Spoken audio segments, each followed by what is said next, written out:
My name is Chris. I'm Andy. And I'm Steve. And this is Streaming Things. So excited.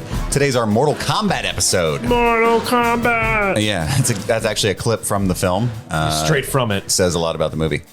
If you've never listened to the show before, we talk about things that are streaming, which, lucky for us, is almost everything nowadays. So we cracked the code. Including Mortal Kombat. That is true. On HBO Max. Property of Warner Brothers. Lucky us. We have a special guest this evening. Alex is joining us. Now, you may remember Alex. Say hello, Alex. I'm sorry. What's that? Alex had a pretty successful podcast yourself, didn't you? It was a PlayStation. For a minute. What was that again? Sorry, my headphones got real quiet. No, yeah, I did had a podcast for him, and I did one with a couple of friends about the NBA. And then I kind of just fell out of love with that for a little bit, and then did one about about video games, more specifically PlayStation. The PlayStation Forecast. The PlayStation Forecast. Hell and did that for like a year and some change. And then just crashed hard, man. Like the wind out of the sails on that. It's just one of those where I just, was like, cool, like did that. Don't need to do it anymore. Yeah, we don't know what that's like at Streaming Things at all. We've been very consistent and motivated from day one. I've always said we should change the name to Consistent Things. Alex, if you don't know, that's funny because this is our third reboot of this show. Excellent. And in fact, I remember at the time when you ended PlayStation Forecast, though, you actually had like hey, this is my last episode, and it was very planned. Yeah.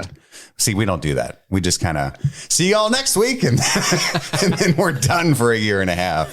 So we like to keep them waiting. I feel like this is like parentheses, not entirely close parentheses. Last episode was me. It was like 15 minutes of me just lying to myself. Like I'm just sitting there staring at the camera like, yeah, sure, I'm definitely going to be back for PS5. In the back of my head, I'm like, dude, the minute you stop, like, like that thing is done. Well, lucky for you, there have been almost zero PS5 games, so it wouldn't be a whole lot to talk about. That's actually a source of resentment for me because Andy got me a PS5 on launch, and I was all excited to be one of the first, and it has served no purpose other than to play PS4 games a little faster. Yeah, like that's like I have like exclusively played Overwatch for the last year. Yeah, Apex Legends for me. Apex Legends for me. Yeah. Andy's still holding the Returnal comes out here in a week, dude. I'm excited. Returnal looks sick. I'm stoked. Yeah, I'm not dropping $600 to play Returnal, but like have at you. All right. So let's start us off with our Crossing Stream segment where we delve into the things we've been streaming since last we met. Andy, as always, carry that banner. Okay. So the other day I decided I wanted to cover up this god-awful tattoo that I have on my arm. It is a question mark and exclamation point, sharing a dot. At the time when I was like in my late teens, early 20s, it's right here, Steve. If you want to see it, Alex, you can see it too. That tattoo to me just says, huh? and that's the general impression most people get. To me, at the time, it meant understanding and expression are not mutually exclusive; they are shared. But yeah, that's the thought I had. The general consensus is, huh?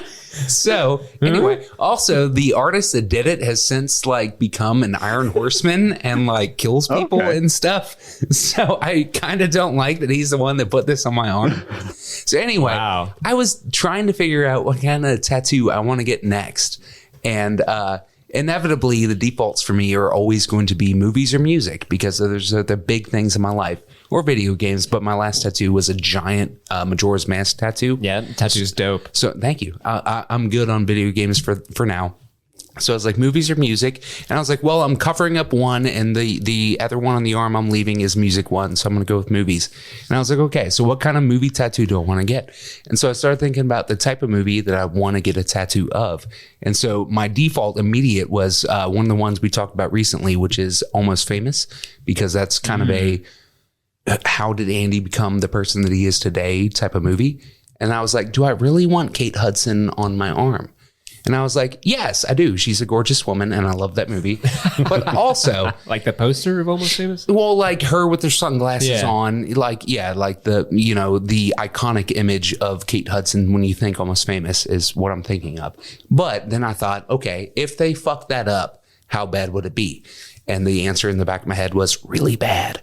Like if they fuck it up, it's a problem if you get a celebrity tattoo. And I was like, okay, so if I get a tattoo of a movie, it is probably going to have a famous person on there. If it does not look like that famous person, that is going to be a problem. My next issue, if I do get a tattoo of a famous person on my arm and that tattoo looks just like them, great. If they turn out to be a terrible person, that's a problem. There is somebody out there that has a tattoo of Kevin Spacey and they regret it. Yeah. No matter how realistic it is, they fucked like up. It's all the parents that named their daughters Khaleesi before Game of Thrones. Right. Before season 8, they fucked up. Right. So I was like, okay, so I want to get a tattoo.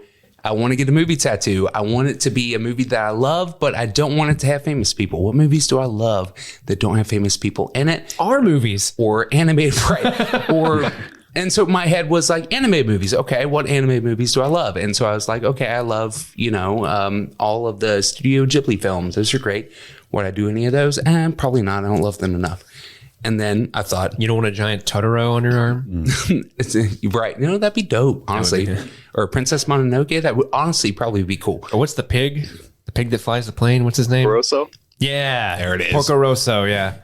But so I was like, if I'm being honest with myself, I can't get any of those tattoos and not feel like I'm just getting it to get it and not because I love it. And so I racked my brain. I was like, okay, what is it?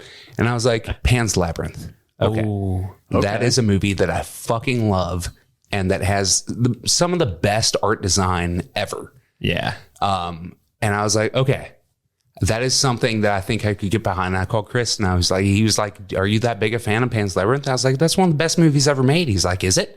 I was like, yeah, it is. I think I should probably go watch it again, huh? And so I did.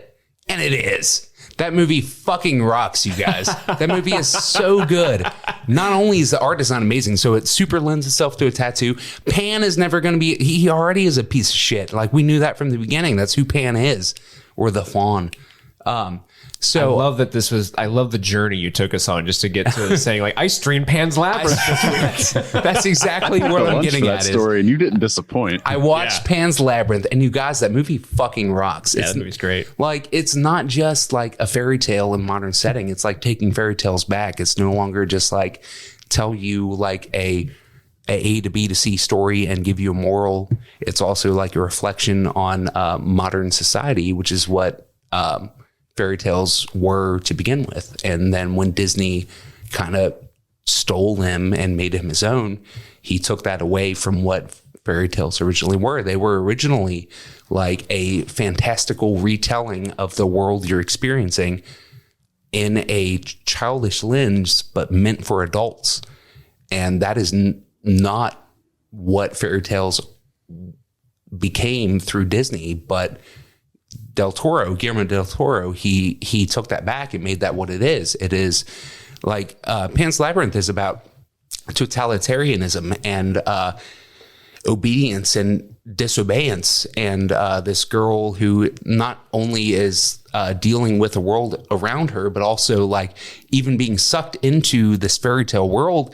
It's not an idealistic world. It is a world that is still also like very dangerous, and she does not abide by the rules and she suffers consequences in them. And it is fucking beautiful. Yeah. And it's heartbreaking. And it's also like kind of, it's a unique setting too. It is a unique setting. Being in the Spanish Civil War during World War... Post-Spanish Civil War, the beginning of World War II. Because Spain wasn't in World War II, because they were dealing with that shit. Right. And so that's just an interesting perspective that you don't necessarily get in a lot of movies. And spoilers, totalitarianism won. That dude was in fucking power until the late 70s. So, it is very much dealing with society. And that movie's amazing. And so I sat down and watched the movie. I was like... yeah, that movie holds up 100%. Sure. Nobody in that movie is going to go out and rape somebody and I'm going to regret getting them tattooed on my arm.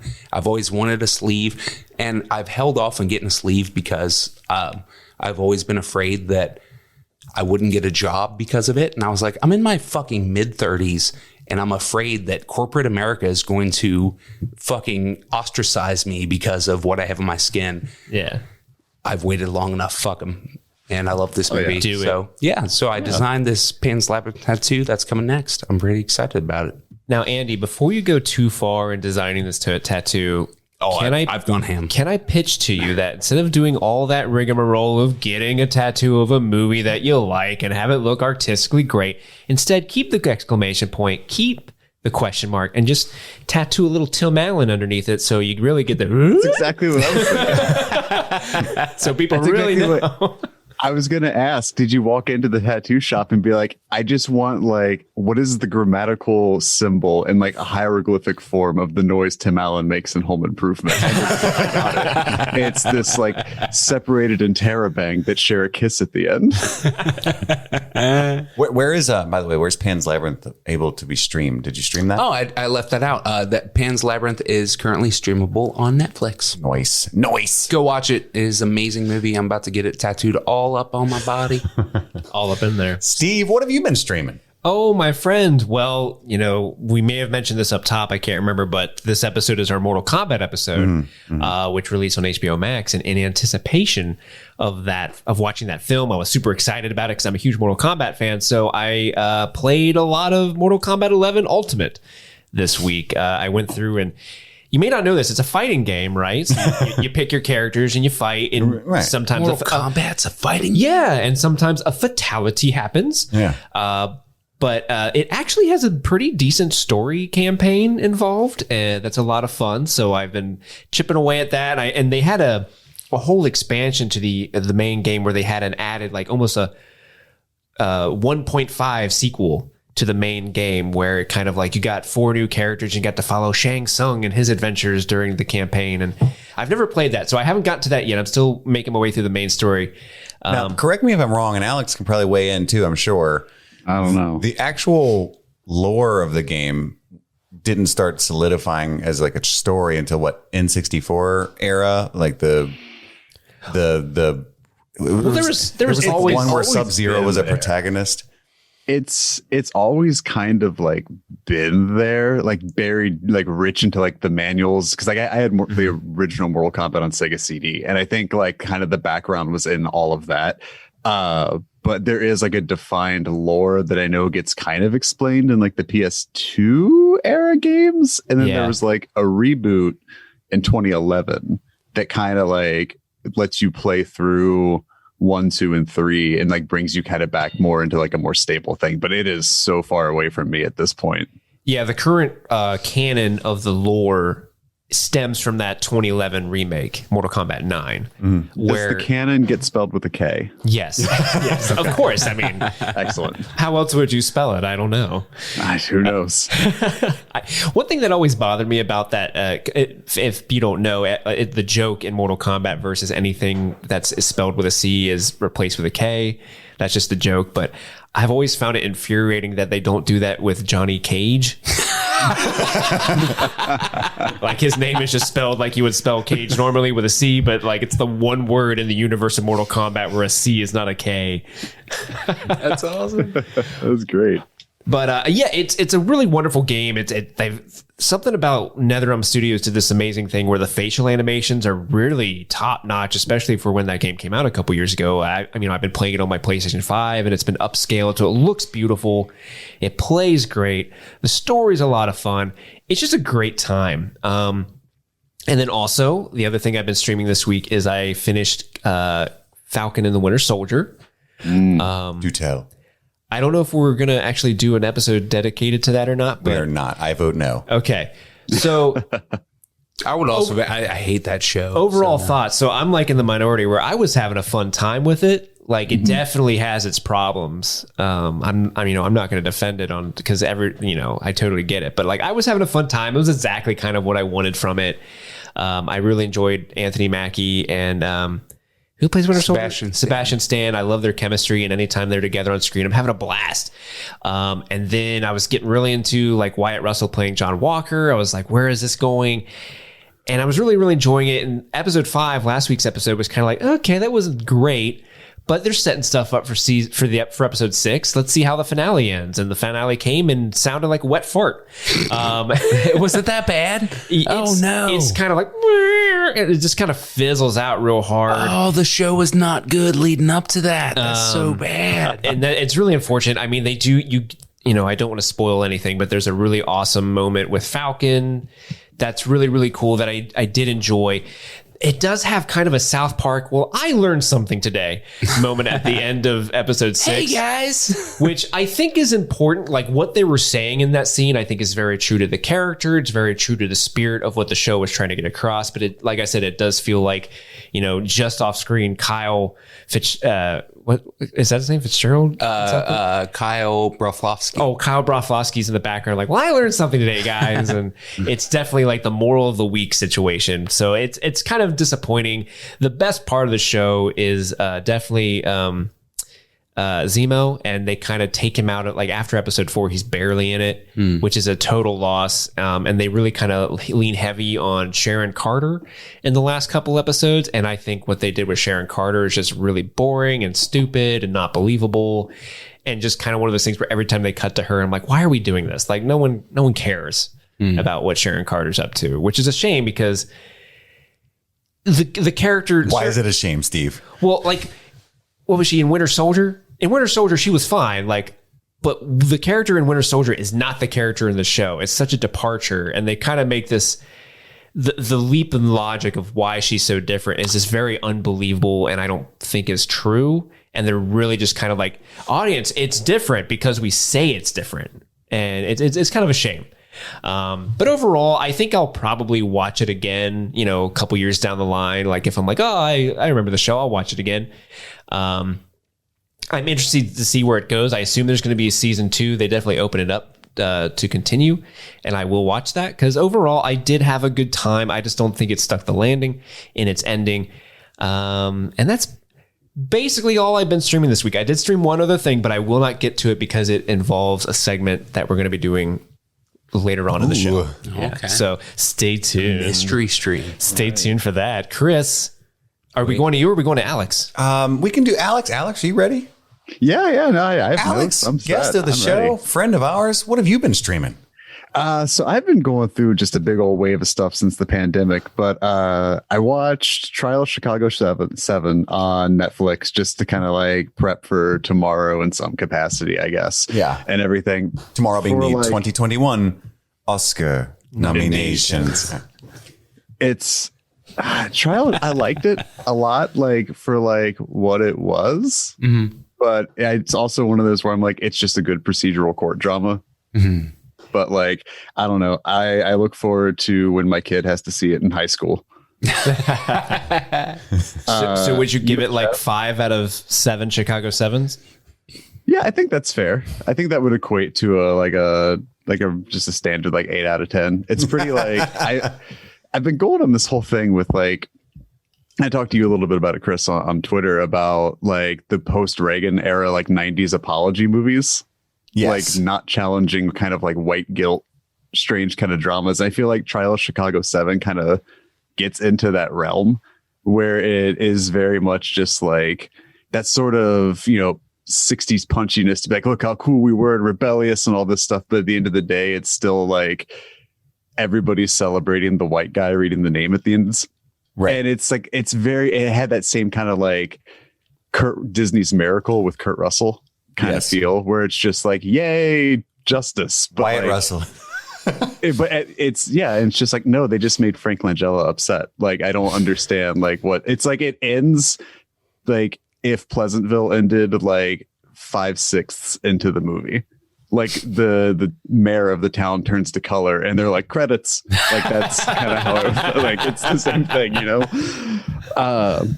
We fixed racism, yay! Yeah, it's like it's like The Giver. I've been streaming some things as well. I watched with it. I've been trying to catch up on some Oscar films. I've still got to watch Minari after Andy and I's failed foray into that. Did you watch The Father? I didn't watch The Father yet. Those are the last two. There's the last two. I was telling Andy before we started recording, I was getting inundated with ads on my Apple. So I have an Apple TV, and I was getting inundated with ads like, you can watch Minori on Apple TV Plus right now. I'm like, well, hell yeah, I want to watch that. That's like one of the ones I really want to see. And I turned it on. It's like, yeah, you can watch it for $20 bucks. And I was like, no. What? No, That's not the same at all. Yeah, when you say you can stream it, I just assume like, oh, it must be an exclusive on Apple TV Plus. That's not Apple TV Plus. That's Apple TV plus some cash. Yeah. iTunes movies. That's what that is. Yeah, exactly. They're not wrong, though. You can technically stream it. Yes, that's true. So I chose Wolfwalkers, which you can watch on Apple TV Plus for free. It's an animated film and has the voice of Sean Bean. Oh, shit. I forgot about that movie. Yes. My wife watched this movie. So you're a big fan, Alex? Love Wolfwalkers. My wife watched this film. She's a big animated movie buff a few months ago. And I don't know where I was. Probably upstairs watching Sound of Metal, I think. I chose that instead because I'm an intellectual. And yeah, I didn't learn ASL like Andy did. Sorry, Hoozle. I don't speak deaf. Jesus. Anyway, I did like Wolfwalkers quite a lot. It's a beautiful film. We were talking about Pan's Labyrinth a lot, and it couldn't be different in more ways, but it gets into, cultural folklore quite a bit. It's just a beautiful film. I highly recommend. I didn't know anybody was in it, that I knew. I didn't know anything about it other than that Carissa liked it, and it's nominated for Best Animated Film at the Oscars. Turned it on. She walked in. Oh, yay. And sat down and watched it with me again. And about like 30 minutes in, I look over at her. You know how you can just recognize the timbre of certain beloved voices. And I'm just like, is that fucking Sean Bean? And she's like, it is. And I just kind of nestled down on the couch deeper, like, okay. That is one of those actors when you find out they're in a movie, you're just like, well, cancel my plans. And assume they're going to die. Yeah, absolutely. Yep. In a very epic way. So I highly recommend Wolfwalkers. Get that in if you haven't seen it yet. I also watched News of the World, the Tom Hanks joint, written and directed by Paul Greengrass. I love my son and I love my parenting style because he's 7. And I sit down, he's just a huge Tom Hanks fan. So like most of the time he wants to watch The Burbs or, like Turner and Hooch, the classics, Big Splash, things like that. Sure. I look at him and I want to watch News of the World, but I don't know what he's trying to do. You know what I mean? He usually wants to watch some. He's trying to watch Road to Perdition. Right. The classics. So I look at him and I'm like, do you want to watch this slow burn Western adventure film? And he's like, no, not at all. And I was like, okay, it's got Tom Hanks in it. And he was like, let's do it. And I was like, yes. So he sat there and watched all of it with me. So I'm raising him right. But anyway, I do recommend it. I mean, it's probably going to be a contender for best cinematography. It's a beautiful film, like literally beautiful. The photography and it's awesome. And it's fucking Tom Hanks doing Tom Hanks shit, like for sure. I've never imagined that I would want to see Tom Hanks as a rootin' tootin' cowboy with a 6-shooter.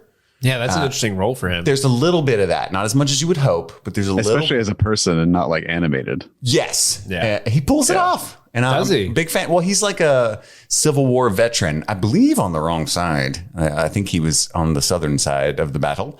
And there's a little bit of that in that film, which is weird. Whistling Dixie? He does whistle a little bit of Dixie. Not as much as I would have hoped. But that is, I also paid to rent that. I think it was like $6. So Does he have an accent? He can pull up. Does he have an accent? No, not a thick one. Talking Forrest Gump. He didn't pull out the Forrest Gump. No, that would be too iconic. It would ruin the movie. I fought for the South. I fought for feel Jenny. lucky, punk. My favorite Tell Tom me. Hanks accent is in Catch Me If You Can, because I think he's supposed to have a Boston accent. Yes. And there's this part where he's like, I got a joke. Knock, knock. And then you would say, Who's there? go fuck yourself. That's it. What makes that line work so well is there's such a long pause between the who's there and the go fuck yourself. Like he's still searching for what he's going to say and then Yeah. just comes up with that. And it's just so go fuck yourself. Like it's just so plain. I love it. Well, that's about all I've been streaming. It's time for our next segment. Check the gate. Checking the gate. Checking the gates. Checking the gate. Checking gates. Checking the gate. Check the gate. Check the gate. Watch that. Check the gate. Show what you got. Check the gate. Check it. Check the gate. This is the segment where Streaming Things, that's us, brings you, that's you, all the hottest, steamiest, freshest TV and film news that you can find literally anywhere else. You can probably stumble upon it in your Facebook or Twitter feed, which is where I get most of it. So I'm not going to lie to you. But a little behind the curtain. I just broke the fourth wall. Now they all know where I'm getting this hot news, and they're not going to come here for it. Them. They're going to go there. I made a dire mistake. Nobody's on Facebook or Twitter yet. They're going to go there first now. So check this out. Guess what I dug up? Mindhunter, right, was in limbo for the longest time. Do you guys watch that was a I know great Andy show, loves it. yeah. I thought it got canceled. Alex, you big Mindhunter fan?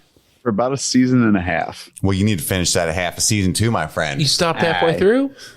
Yeah, it was one of those where I think like when we were watching it, it was just like how, we talked about Steve and I, 2 ships passing in the night, in college. It's kind of like that same thing where it was like, just like, oh, nope, like this isn't the right time for it. And then we just never got back to it. Gotcha. So I like how you made us the mine hunters in that story. Yeah, absolutely. You can mind hunt my heart any day, man. you're the hunt, he's From the now mine. on, whenever Alex on the show, like you guys can be Chris and Andy, and we'll be the mine hunters. No, for sure. That's how you're going to introduce yourselves from now on. I get it.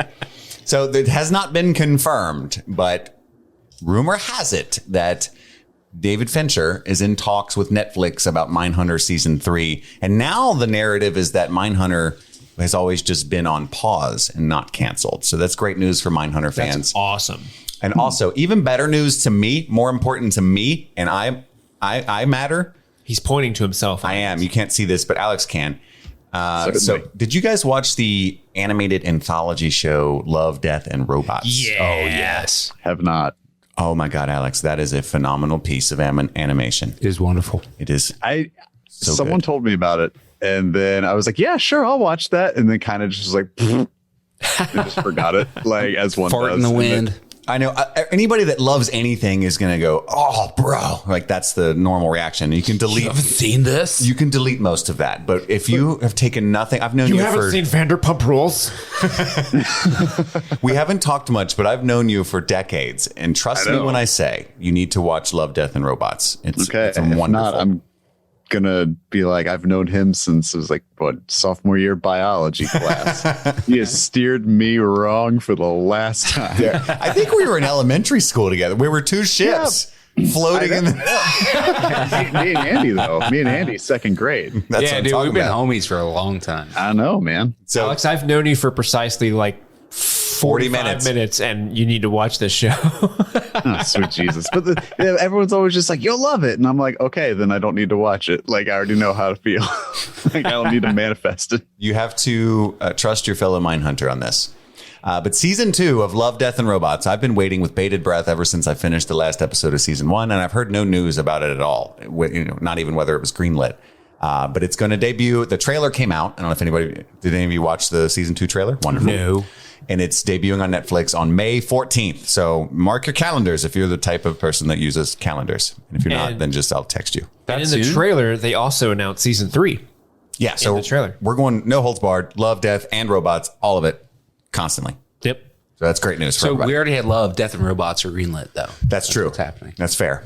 Does And then this fit into the Eat, Pray, Love universe in any way? I do not know. That might be the season 3 tie-in. Pray, Love, Love, Death, Robot. It's all a prequel to Eat, Pray, Love. Eat, Pray, Love, Death, Robots. That's a tattoo for Andy right there. Love and Monsters. And you could just leave the question mark exclamation point on it. Robots? Eat. Pray? All right, anyway. And then the last piece of news that I have is not news at all. It's just more of a comment that I saw that Netflix is spending $17 billion on quote unquote content this year. I can't stand that they call it content. Billies? At least spell it B? with a K like Mortal Kombat does. Mortal Content. $17 billion. So that hence the price hike on your Netflix, your Netflix subscription. So this comes after the news that their new subscribers for the new year were drastically lower than even the lowest expectations, and their stock dropped about 20%. This news comes after that. Yeah. Wow. Yeah. Well, I mean, They made Wow. that deal with Sony too recently. So the Yes. Sony So, yeah, they're pictures getting- are going to start going to Netflix and everything too. So is that part of the 17 billion or I don't think so. I mean, They're losing Spider-Man though. There's that. You can assume after they spent however long that time is. a couple $100 million on the streaming rights to the Sony films, but I mean, 17 billion is a huge figure. Yeah. I just thought it was worth bringing up because that's just a monumental amount of money and we have no idea how their metrics works or whether or not how profitable they really are. Andy, you alluded to their stock price, which, I do a lot of phone gambling on the stock market. So they did drop, but I mean, they had always been honest about their huge uptick in subscriber growth being unsustainable because there's not always going to be a global pandemic to keep people from going outside. Their new quarter was below even what they expected. Yeah. Like the analysts expected above what they thought, and even what they thought was still high. Well, they have some stiff competition. And honestly, if I were to drop, I mean, we've talked about it many Paramount times. Plus. I've, most of us have got all of the streaming platforms available, just addicted to TV and film. I get it. If I were to drop one, it would probably be Netflix of all things, sure. but it just feels weird because that's like That's like the original. That's the OG. Right. yeah, I mean, it is, it's the Kleenex of streaming services. Like, nobody calls them tissues. They're all called Kleenex now. Yeah, And I'm sure in some parts of the country, instead of saying, "Hey, I'm going to stream this on Hulu," people are going to say, "I'm going to Netflix this." I'm going to just Netflix this. Yeah. Yeah. That's a solid point. Also, hand me that Coke, but really, it's a Sprite. You could be like, "What's a Coke? Let me go Yahoo that." It's like, well, not everything made its way over, but hey, I'm gonna Bing this. I'm still banking on Ask Jeeves. You think you guys are wrong? oh man, I'm waiting for Lycos to go get it. Go get it. So there's one other piece of news. Kevin Smith's selling his newest movie as an NFT. Have you guys heard about this?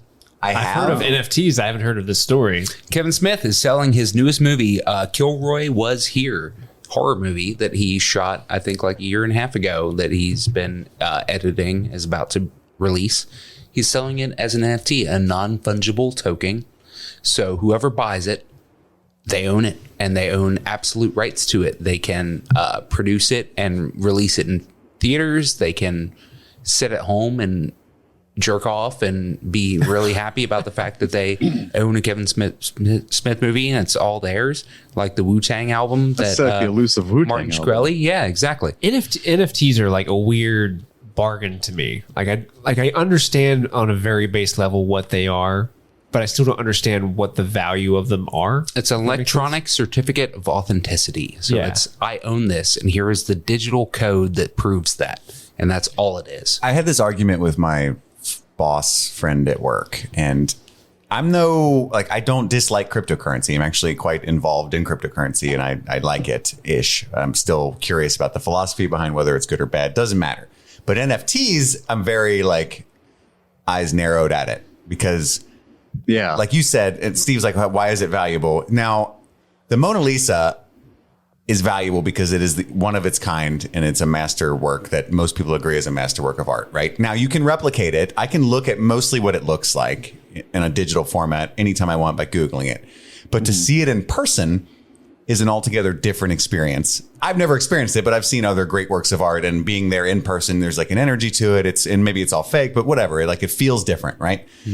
NFT is always digital. So there's this digital artwork, and it looks literally, it's no different at all, one iota from the copy that is not the NFT. They are both the same. So it doesn't make any sense about why it's valuable. Do you know what I mean? The only theory behind it is that somebody owns the experience that you just had. That's it. Right. I mean, everything's value is just an agreed upon value. Sure. Anything is simply worth what someone is willing to pay for it. I get that. But especially a movie being an NFT, could this movie end up being the newest Wu-Tang Clan album that, Wu-Tang. only Martin Shkreli has heard? I mean, is that the potential fate of this film? 100%. Yeah. Yeah. So at least it's a Kevin Smith movie. So he has not made a good one in a while. So, Yeah. And that's me speaking as one of his biggest fans. right. He knows what's up. I He's love pretty that guy. open about himself. But it's a fascinating development for sure. I wonder why he would do that. Do we have any other check the gate news? Any other movie and TV news that we need to delve into? None for me. All right. So, Steve, you got a little surprise for us and the listeners at home before we go into Mortal Kombat 2 heavy. Is that correct? I do. I do. So Mortal Kombat is the name of the movie that we were going to be reviewing shortly. So I thought it would be fun to do a fun little game. We're all going to fight to the death. No. Bring it. I think Alex has an edge. He's not actually here. He's not actually. He would just be like, wham. That's why I was like, I don't know about coming down yet. You know, what if there's a pit fight? It's true. Every time you enter a first. podcast, there's a 50% chance it's going to end up in a brawl. Well, we have to jump you in. Because either Actually. is a brawl or there isn't. 50-50. That's fair. Facts. So we're going to play a game. Mortal Kombat as a franchise has existed for almost 30 years now.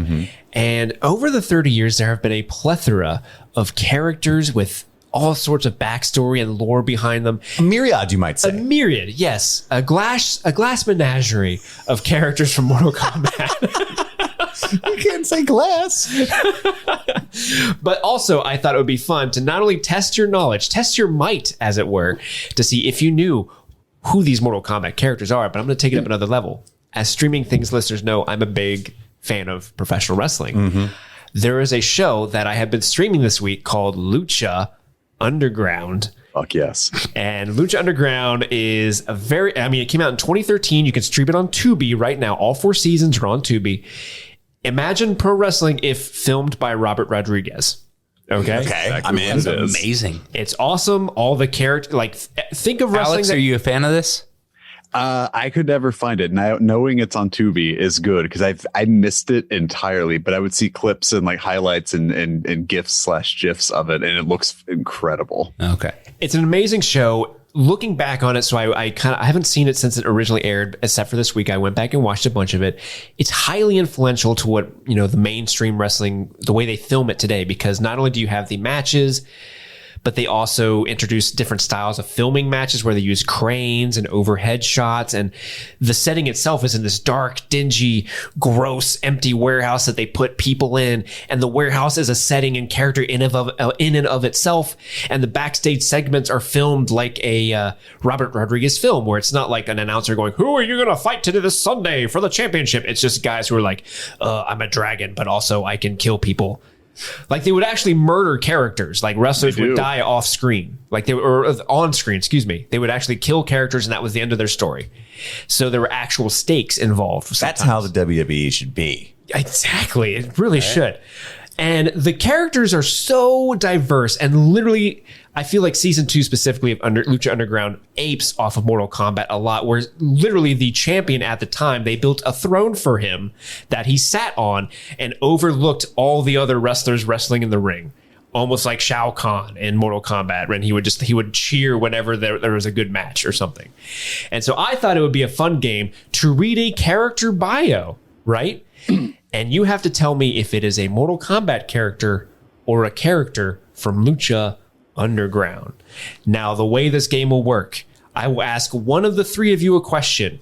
God. And it is only your question. All right. So if you get it right, if you get it wrong, you get it wrong, and the next person gets a completely different question. There is no stealing involved. Okay? Right, because it's 50-50. So It's a 50-50 chance.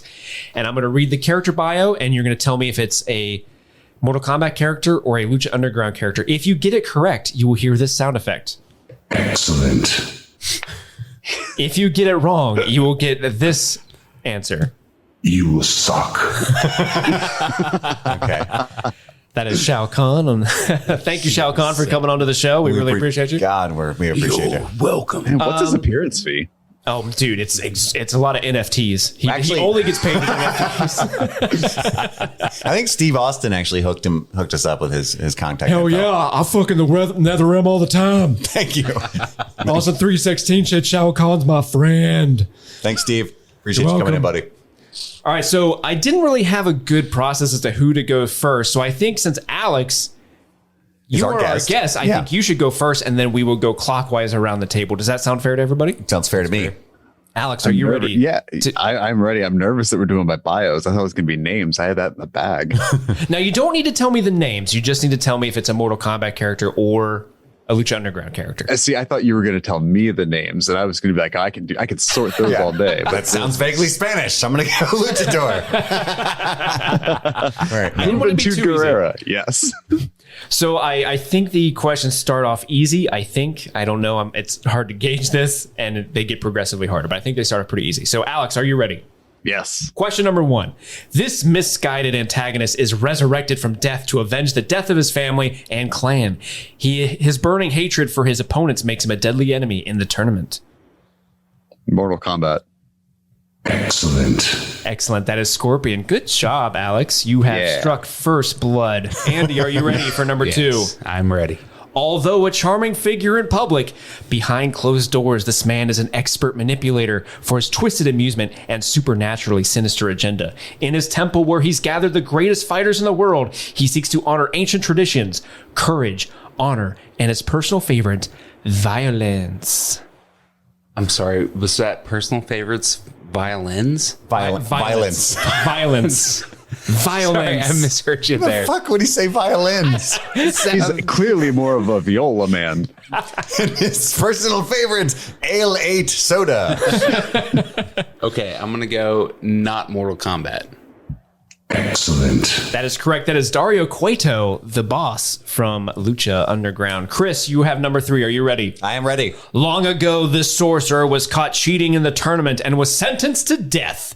Before he could be killed, however, he struck a deal for eternal allegiance in representing the forces of evil. He has survived all these years by stealing the souls of many combatants.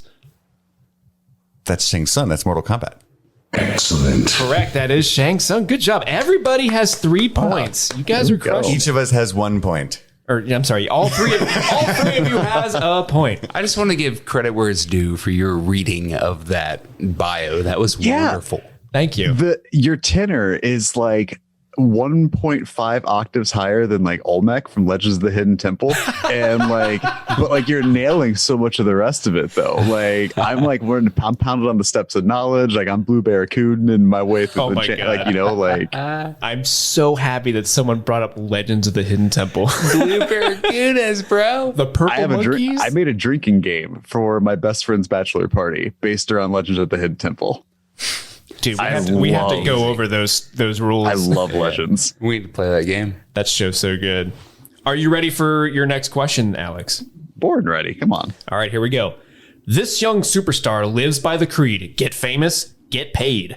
Arrogant to the point of cardinal sin, this handsome devil has the fighting skills to back it up. His iconic clothes and sunglasses make him easy to spot in fighting competitions, and his signature parkour style makes him a force to be reckoned with.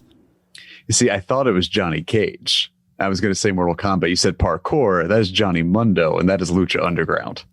Excellent. I thought I could trick you with that one. Oh my gosh. That is Johnny Mundo. Correct. Not getting it by me. Oh, shit. Way to go. Okay, I feel underprepared now. I felt good. See, when I Y'all made bitches getting hustled on your own show. when I made this game, I did not know Alex also knew wrestling. I'm so used to being the only one who knows this shit. Okay. This is why I only get invited on shows once, you know? All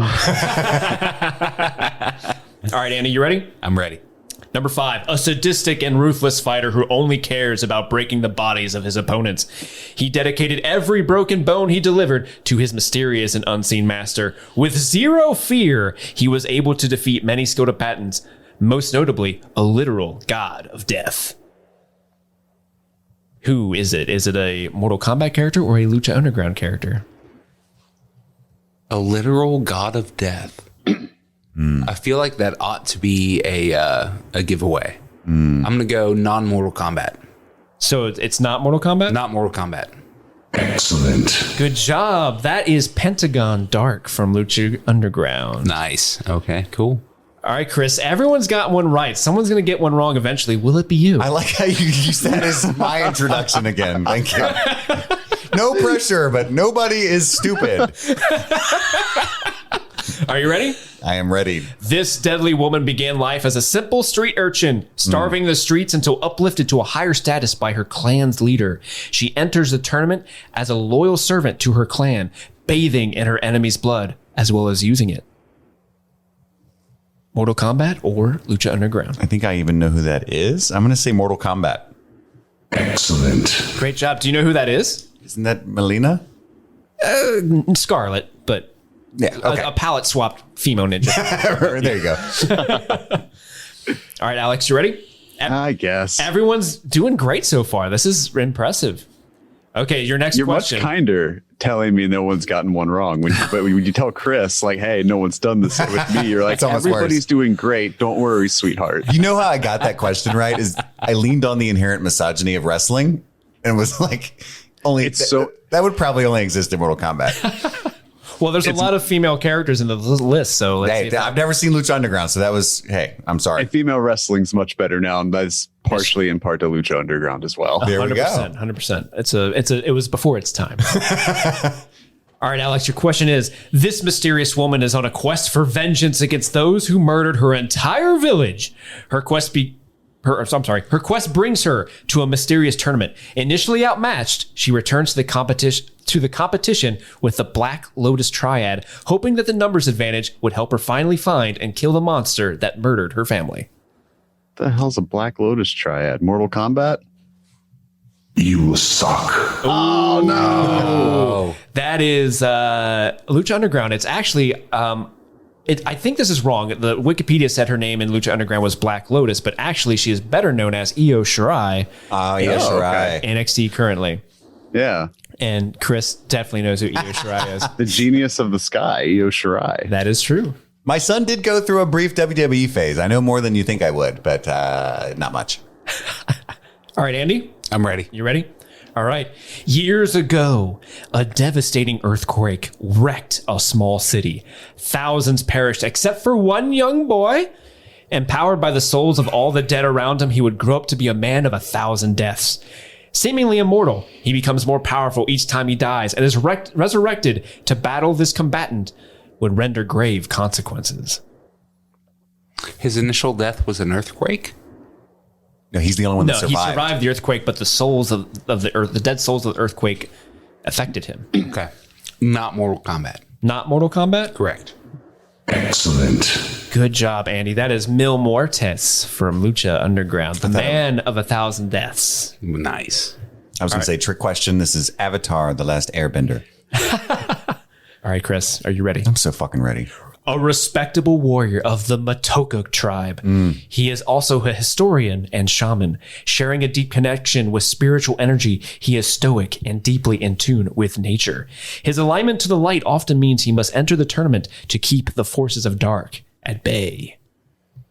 Who is this? That's Mortal Kombat. Excellent. Do you know the character's name? Nighthawk? Close, Night Wolf. Nightwolf. Yeah. Night Wolf, very close. The Night Wolf. There's a little nod to him in the movie. I liked it. There it is. Yeah. All right, Alex. How many of these do we want to do? I have 21. Sure. Okay. Let's go. So we're at number 10 right now. Alex, number 10 is yours. Okay. Less than that.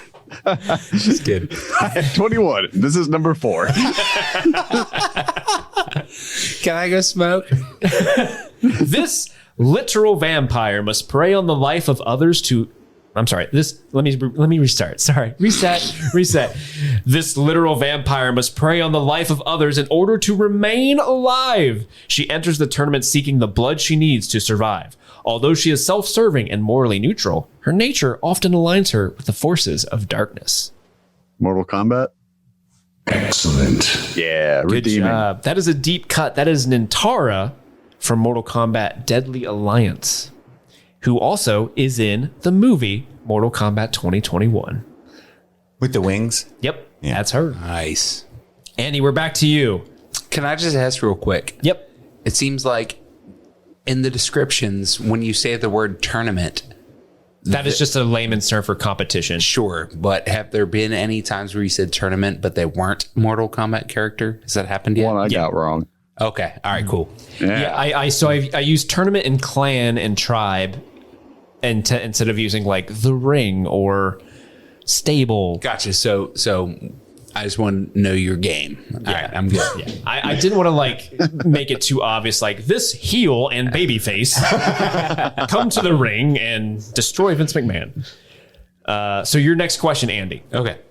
I'm ready. Revealed to be the latest descendant of the legendary Moth tribe, this woman, along with her brother, torment the tournament competitors with their bug-related mind games as well as their incest-related mind games. That's Mortal Kombat.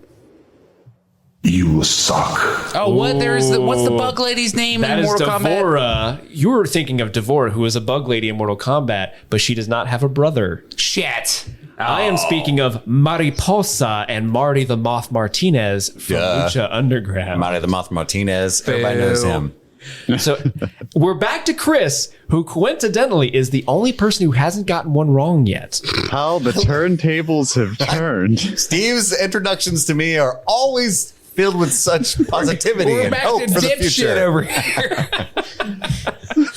Can he keep the streak going is all I'm saying. No, I understood it. Are you ready? Not anymore. Jovial, obese, and a drunken master of the martial arts, his love of drinking alcoholic beverages often ends in a puke puddle. Despite his Slavic appearance, he is the esteemed teacher for several of the best competitors in the tournament. This is Lucha Underground. You suck. No, that was Bo something. He trained Liu Kang and Kung Lao. Andy's Bo right. Bice, That is a Bo former American Recho. Idol runner-up. What was that? I said that was Bo Bice, former American Idol runner-up. You got it. So now we're all back to even. So everyone's back to even. Everyone's got 3 points. Alex, can you pull ahead with this one? I don't know. This fighter has big shoes to fill.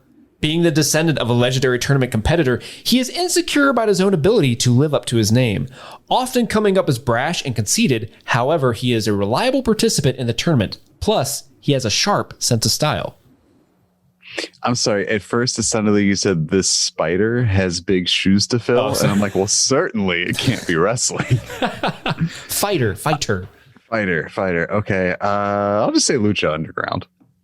You suck. Dang it. It's Kung Lao from Mortal Kombat. man. He has a sharp sense of style. His hat is sharp.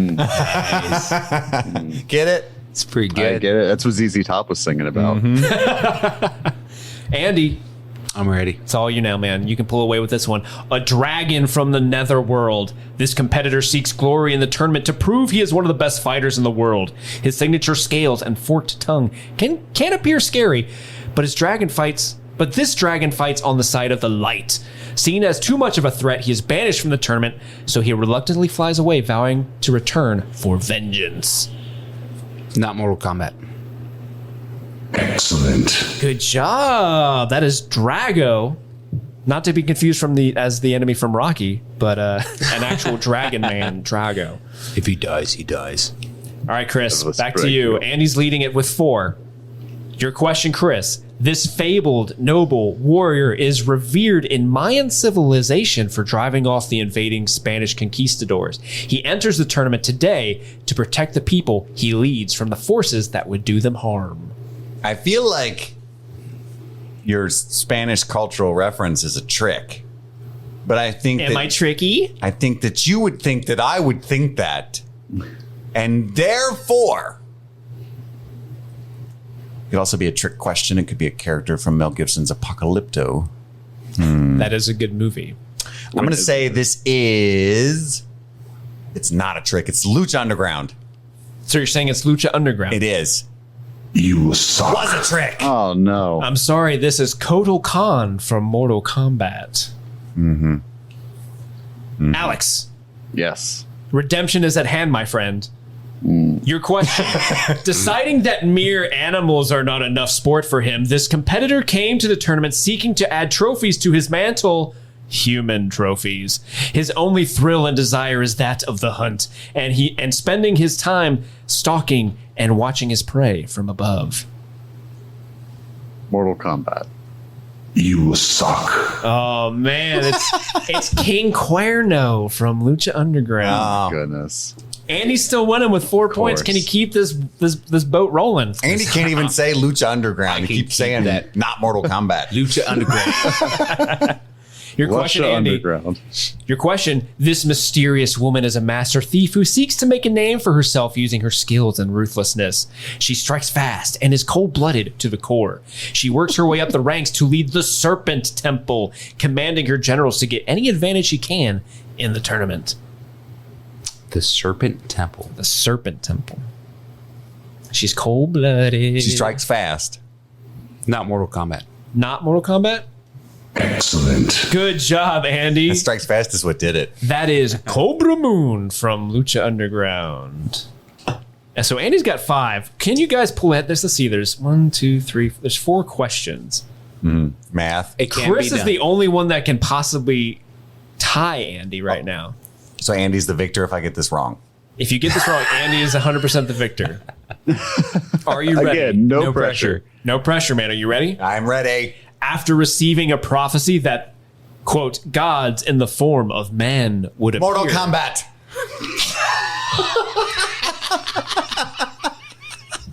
You suck. I was feeling it. This competitor joins the tournament from 1,000 years in the future, arriving just in time to help the heroes tip the balance in their favor. That is Aerostar from Lucha Underground. Well done, Andy. So Andy has won the game. The other characters we would have called upon were Ashra from Mortal Kombat, the Rabbit Tribe from Lucha Underground, and Melina from Mortal Kombat. I have to say, good on you, Steve, for finding the extreme similarity between the Mortal Kombat canon and the Lucha Underground canon. I thank you.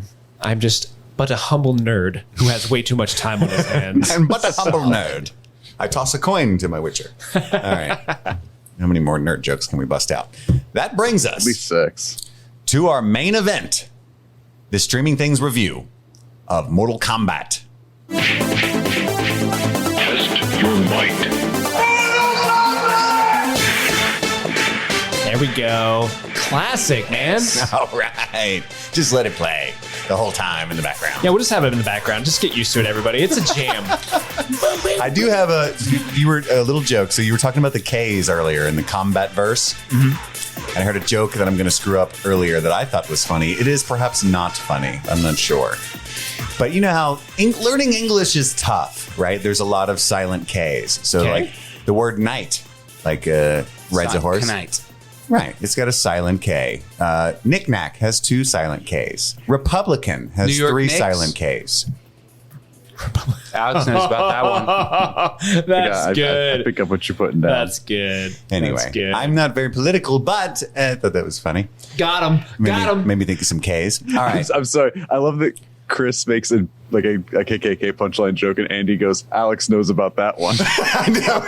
Andy just in the background going, I know K words. Like where he's just like, "There's a bus coming." There we go. He did say New York Knicks, and you notice that, That you're a was what I basketball was talking fan. about. Got it. The yeah. timing was awkward. Yeah. That's what I'm good for, buddy. All right. So, all right. Let's do this. Let's start. How are we going to start this off? Because I think I know.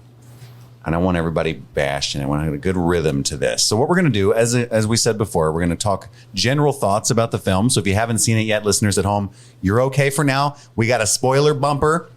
We're going to separate that so you don't have to be ruined for this film. How about this?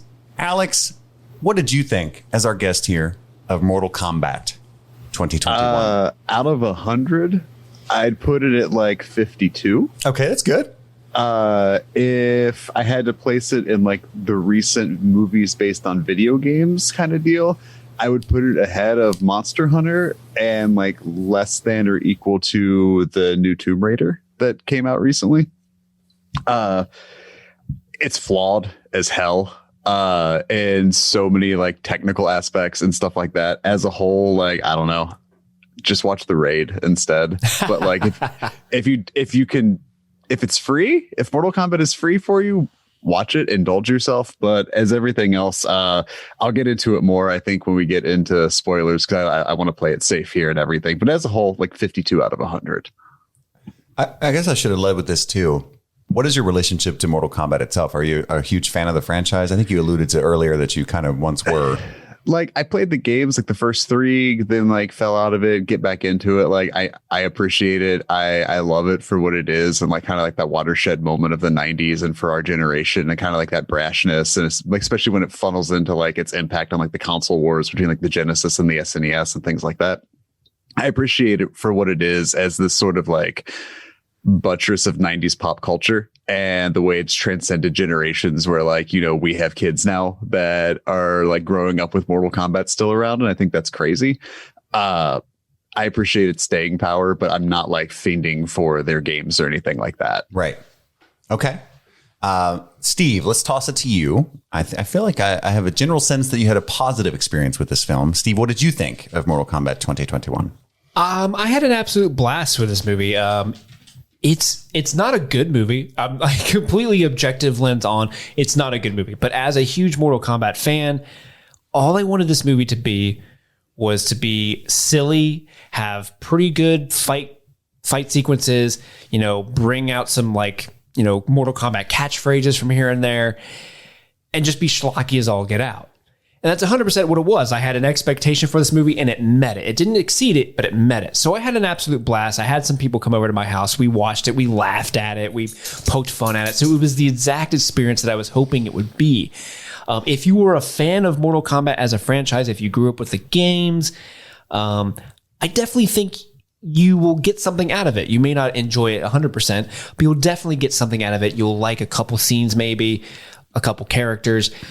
And I definitely implore you to go watch it. If you are not a fan of Mortal Kombat, on the other hand, don't waste your time. This movie's not for you. You're not going to like it. It's not that great of a movie. And to be completely honest, the only reason why I had such a good time with it is because I'm such a huge fan of the franchise. So like they had me the moment that, the first opening scene of the movie, I was like, I'm in. They can do whatever the hell they want for the rest of the movie. I love this movie. I'm good. So overall, I had a very positive reaction to it. But again, this movie was made for someone like me. So if you have no nostalgia or relationship to the franchise, I really don't think you'll find anything for yourself, if that makes sense. Absolutely. Yes. Yeah, we were all worried. I saw some advanced reviews and we have a show group chat and I was like, oh guys, it's because we didn't want another an hour and a half bloodbath after Godzilla versus Kong. Right. And we were kind of worried. And Steve said, don't worry, guys. I'm pretty sure I'm going to like this no matter what happens. And I'm like, okay, pick up the mantle, Steve. I think several episodes back, I even said like this movie could be utter dog shit and I'll still love it. Because you love dog shit. I do. I Big fan. I lick it. I just get right down in there and like, Get it. corgi. Yes. Andy, speaking of dog shit, what did you think? Mortal Kombat. Speaking of dog shit, Andy. I'm reaching for you piece of segues. shit. I'm reaching for segues. I'm sorry. That's my job. So I had a similar experience as Steve. I actually enjoyed that movie quite a bit. The bar was low. It was not exceeded, but it was met. And I had fun with it. There were times in that movie where I was like, what the fuck am I watching? Now, I did smoke weed like halfway through it, and I don't smoke weed. And so like my experience was drastically impacted by that. The bar got lower. The bar got lower, but so did the competence of the movie. Andy was texting about his experience watching this movie while high, and I guess when it kicked in was a scene where several characters are arguing, and Andy's like, "I shouldn't be high during this." Kano, you fucking pussy. That's all I'll say. But no, I actually had a lot of fun with the movie. I did not expect anything close to competent cinema from it. I expected some interesting fight scenes and a lot of callbacks to fandom, and that's what I got. I got some interesting fight scenes, some of which were paced extremely weirdly, and we can get into that in spoilers. But honestly, the biggest issue that I have with this movie was its pacing, not just in the plot, but in the fight scenes too, which are like its claim to fame. The pacing of the entire movie in any way that you can imagine is off. But that said, I had fun with it. Like I genuinely had a good time, but I also, you guys, I was born in the late 80s and I grew up with Mortal Kombat. So I know who these people are. And so I am bound to have a good time when I see Kano and Sonya Blade and Goro up on the screen. I'm gonna have fun because, at no point did I ever expect that they were going to be the fucking Anthony Hopkins and the father. You know what I mean? Sure. I just want to have fun, and I did. Good. Chris, what'd you think? somewhere betwixt all of you, I think. Very mixed reaction. I will say first and foremost, I did also have a great time. I think if I had gotten off my ass and journeyed to a distant theater and paid, like $17 and bought some popcorn and sat down and watched a bunch of trailers that I don't want to watch because I don't like spoilers, and then sat through it, I might have a diminished experience. But because I was in the comfort of my own home, my Sonos surround sound, and, my dog's on me and I'm petting them and stuff, and I can check my phone whenever, I had a great time with this movie. I think really, you think you had a better experience because you were at home? I do. I think, there's less effort involved. And I think that the streaming experience in particular, just kind of, as you guys alluded to, the lower bar that you had coming into this film, it kind of does that too. Like your brain goes, you're in your house. You know what I mean? Like, sure. No, I mean, Alex sits at his home and when he watches Naked and Afraid for hours at a time, right? He wouldn't go to a theater, I don't think, and pay to see Naked and Afraid. Absolutely not. But it's that thing for me too, especially with having like a 3-year-old, like I like to eat chips. He gets noisy. Like, let me have subtitles on. Right. Sure. Like, oh, what was that he said? Let me rewind that and like hear it again. I have to pee. I'm going to pause it. Right. Like there's that certain level of just like convenience that like nothing will replace seeing a movie in a theater. Right. But nothing will, you can't exchange the convenience of watching something within your own home. And I think this straight to HBO Max version of Mortal Kombat was perfect for me. I have a lot of notes, and I was having an argument with our friend Jimmy on the way here, and I was still on the phone when I walked in, and it was funny. The only reason I called him was because he texted me yesterday and said, Mortal Kombat fucking rocks. And I hadn't seen it yet. And so I said, hey, don't talk about it yet. And then today, as I'm watching it, I get a text from him that said, I was wrong. It's trash. And I said, hold on, I'm watching it. So I called him when I finished it, like, how do you do that? You can't oscillate that much on a film the next day. And he's like, well, I watched it again. And I'm like, what did you expect? You know what I mean? Which I also don't like that I think that way. And I understand where you're coming from because I 100% agree. Like, I don't expect competent cinema for, like, I don't want to be like Scorsese on the MCU on this, but right. But at the same time, I kind of feel that way. Like, what did, I text Jimmy and I was like, did you think it was going to be Shawshank Redemption? Which is like the first movie I thought of because I had been talking to Alex about that era of filmmaking earlier. My friend, Sonya Blade. I know. I pictured that immediately. Like, walk through 40 meters of shit to get to Mortal Kombat. Andy Dufresne entered the tournament looking like a tall drink of water. A strong wind might blow him over. Which would be a version of Mortal Kombat I would love. Sub-Zero knocked him over like a fart in the wind. Like I would trade this Mortal Kombat film and any subsequent sequels that come from this. I would trade all of it to get a sequel to the 2017 Power Rangers movie. Okay. That's a bold move, Cotton. See how that works out for That you. is where I stand on it. Is Okay. like if I could, I would give up all of that to be like, yeah, sure, give me a sequel to that. Give me like a cut of that Power Rangers movie that's a half hour longer that makes a bit more sense. But like, I would much rather, I feel like, have that because I kind of felt like they were in that same capacity of like how you were saying, like you're not expecting competent cinema, right? Where it's like you have those expectations of just like, will this deliver what it wants? And I think it doesn't deliver its whole thing. Well, sorry, go ahead. No, I think that's fair. I think that there's a huge thing it doesn't deliver on that's in the title that we can talk a lot about in spoilers. But for me, like you mentioned the raid, and I think like where the fuck was Gareth Evans why did he not direct this? I don't understand why they didn't throw all their money at Gareth Evans and make this the best thing anyone's ever seen. So they pushed this on a $55 million budget. Well, that's actually pretty fucking impressive. It's not huge, Yeah. but it's not tiny. I mean, that's it's definitely middling. 1995's was 18. What was 18? The 1995 version was 18 million. Oh, okay. They used the same Goro actually as well. I read. I didn't read that. It's a joke. So adjusted for inflation, it's slightly above what the original was. Yeah, I mean, 55 million's pretty meager. I mean, like your Civil War, things like that. You're talking $250 million.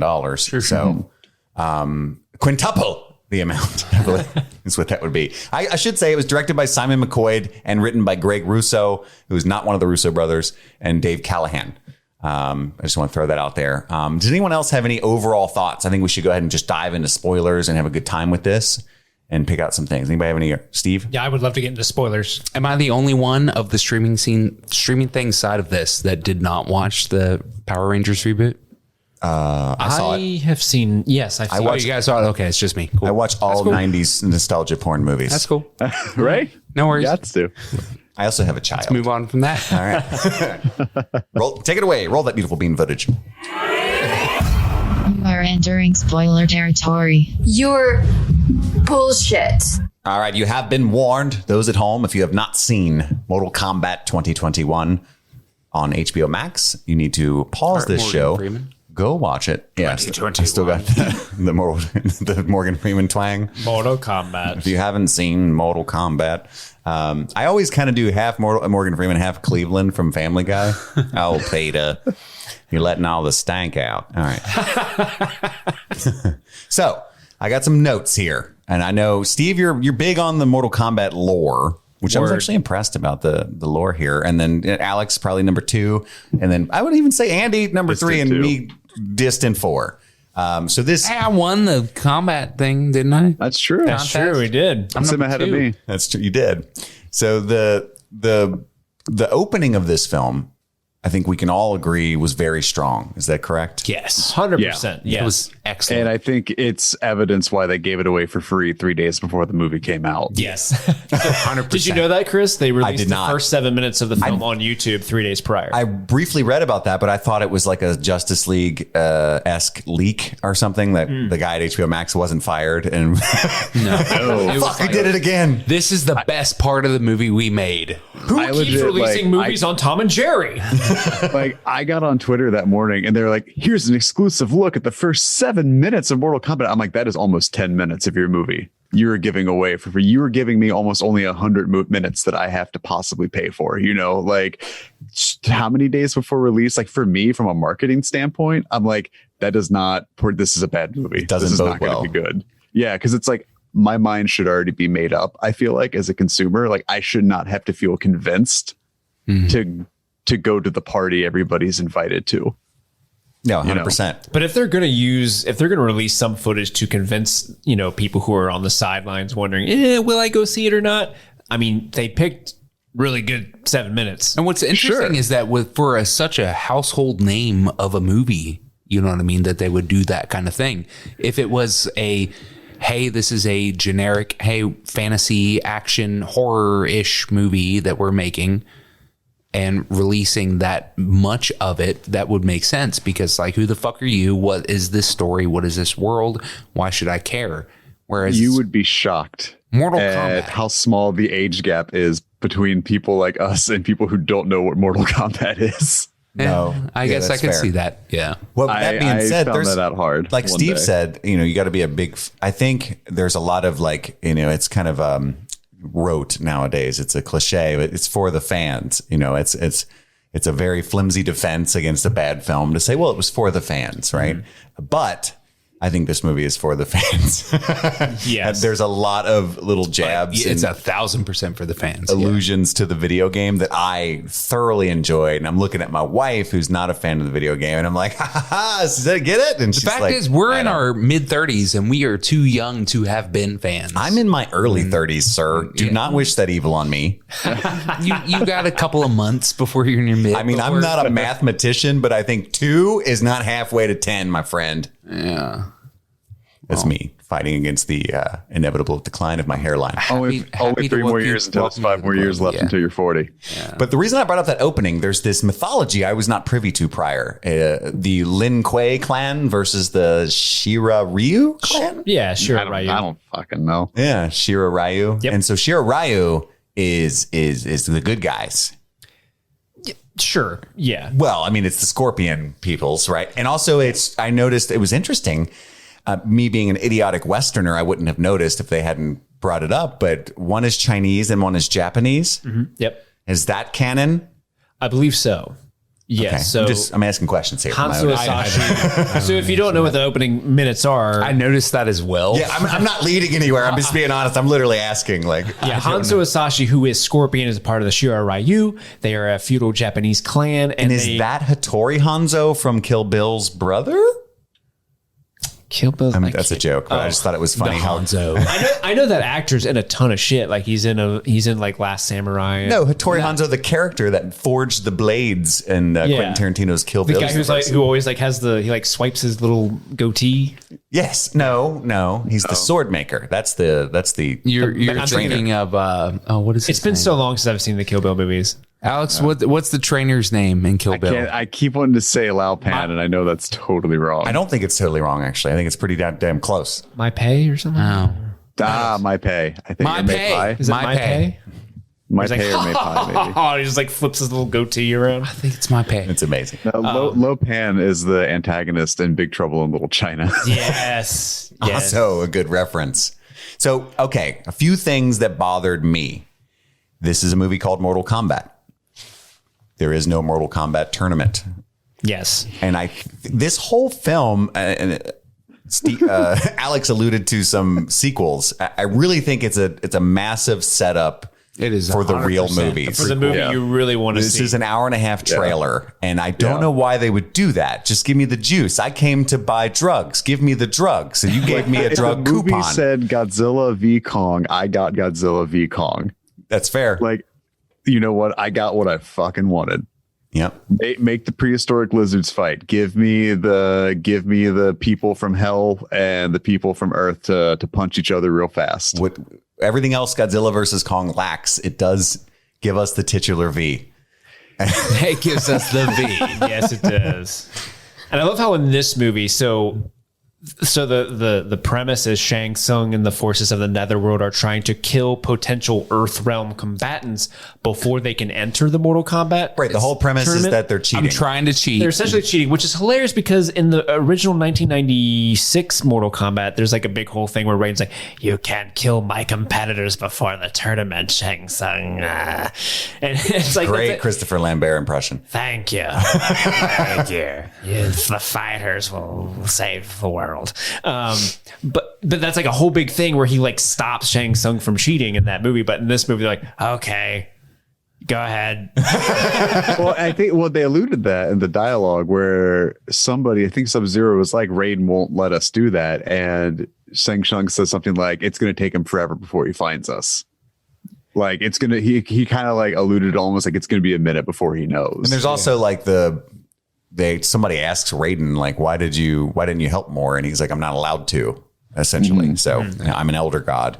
But ultimately, these are just rules that don't matter. Like in looking at a Mortal Kombat movie, it's like all you need to do is establish that there is two universes or two worlds that are going to do battle, and one's good and one's bad, and battle is going to be done, and let them fight.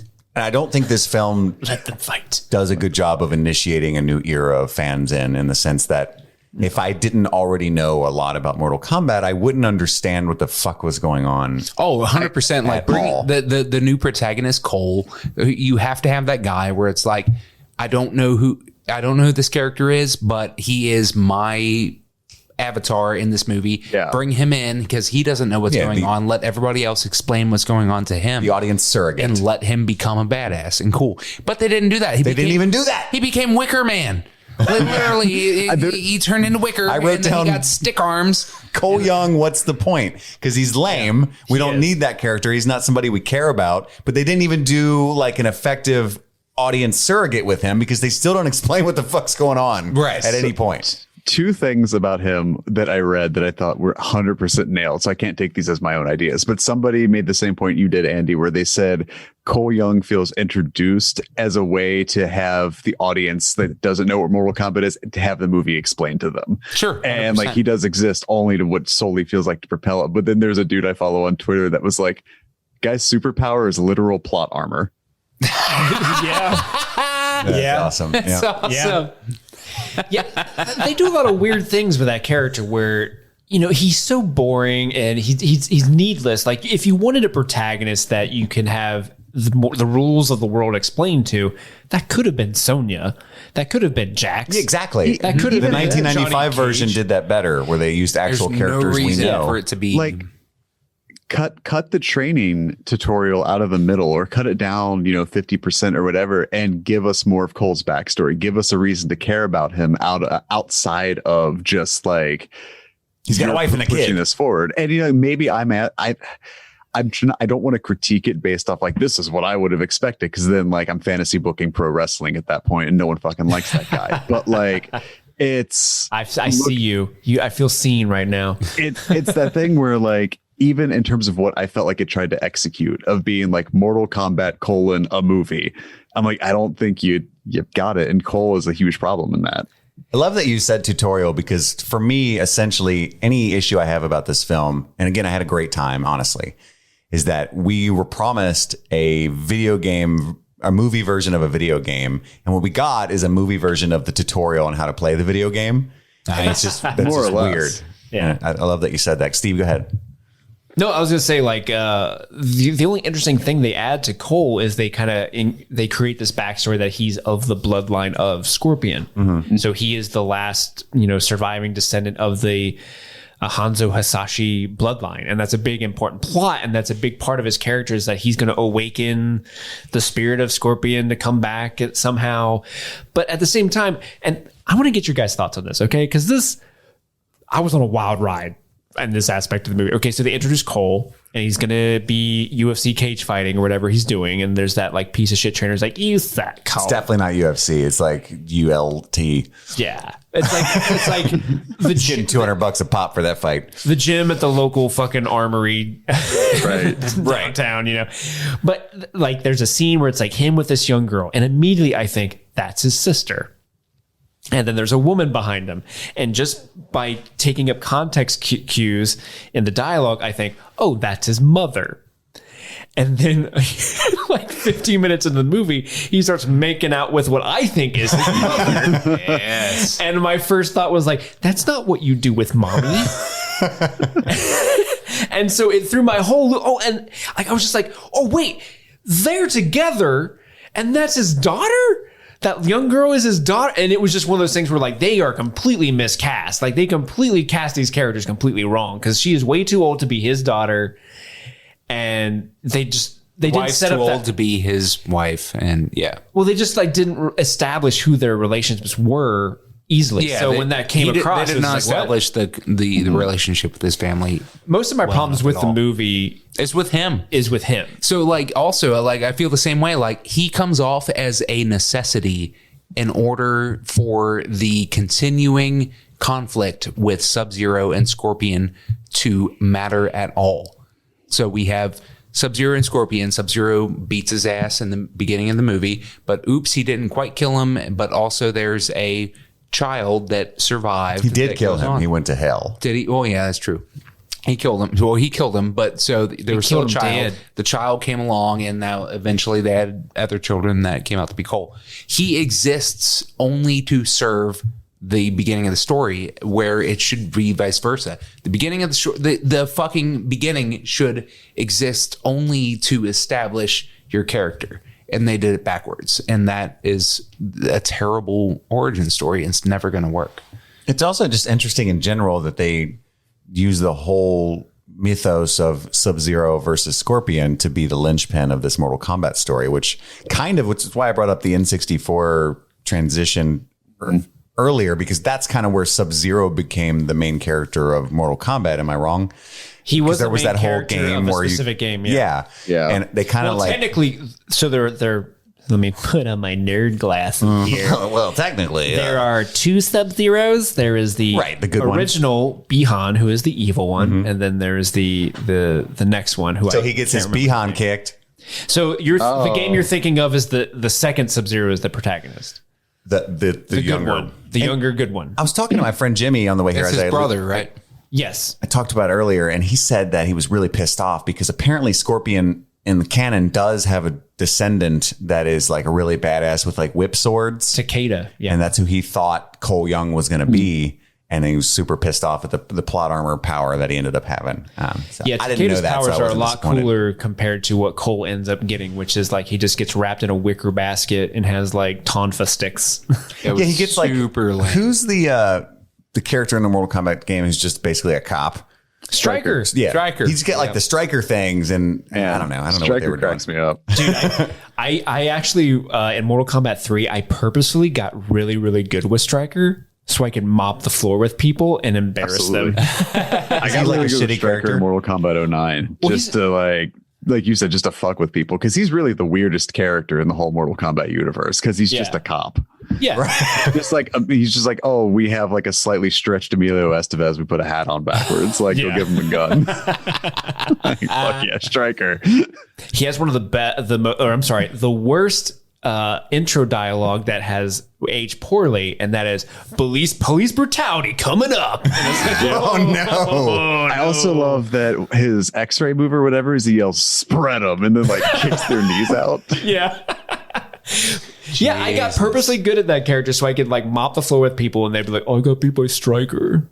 Oh no. You are complicit, Steve. I am sorry. And this might be egregious, but I kind of like how they changed the Kano lore with he and Sonya Blade. I didn't hate what they did with Kano and Sonya. I will stand on this pedestal right now and say that Kano is the best goddamn part of this movie. 100%. Not even close. 100%. Oh, geez. So like I kind of had the opposite feeling where like when Kano showed up, I was like, fuck yes, the movie finally has some personality to it. And I'm like, and there's the humor, but then like it was just a marathon of Kano lines. Oh, they beat you over the like, head with it. Yeah, to the point where it was like 10 minutes later, I went from legit being like, yes, the movie has some personality. I was sitting on my couch going, oh my God, shut the fuck up. Oh no, please stop talking. Oh my God. Well, the characters eventually like, say that.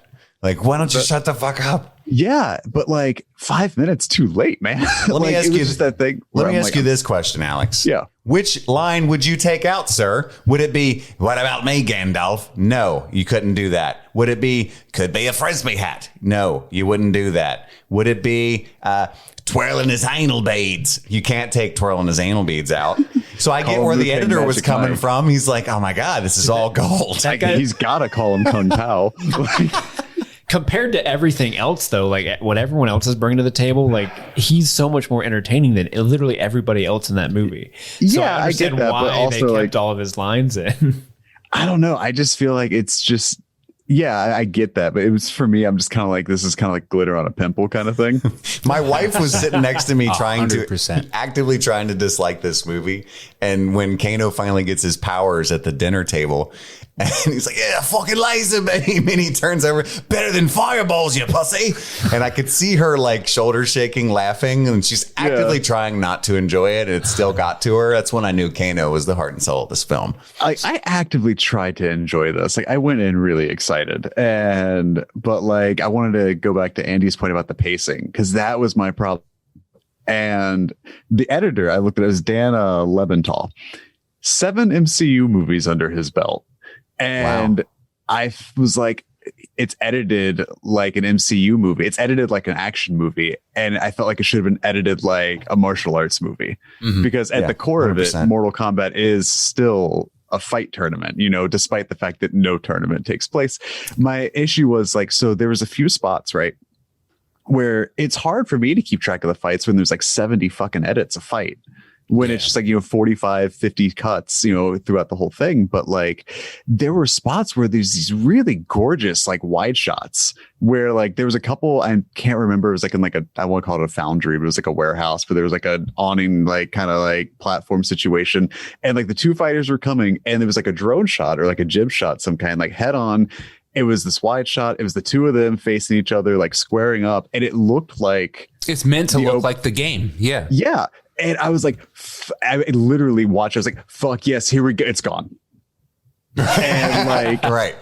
It's because it was just like edit. And like you'd come back to that like 14, 15 edits later. It's that wide shot again. And I'm like, no, don't even fucking tease me with it. Like, get that out of here. Like, no, thank you. And for me, I thought it twice, shame on me. I thought the fight choreography was good, but the editing really kind of like demeaned everything, because when you have all those edits in a fight, you're kind of getting like, it's like playing a song on guitar one note at a time and just recording each note, putting it together and say you played the song.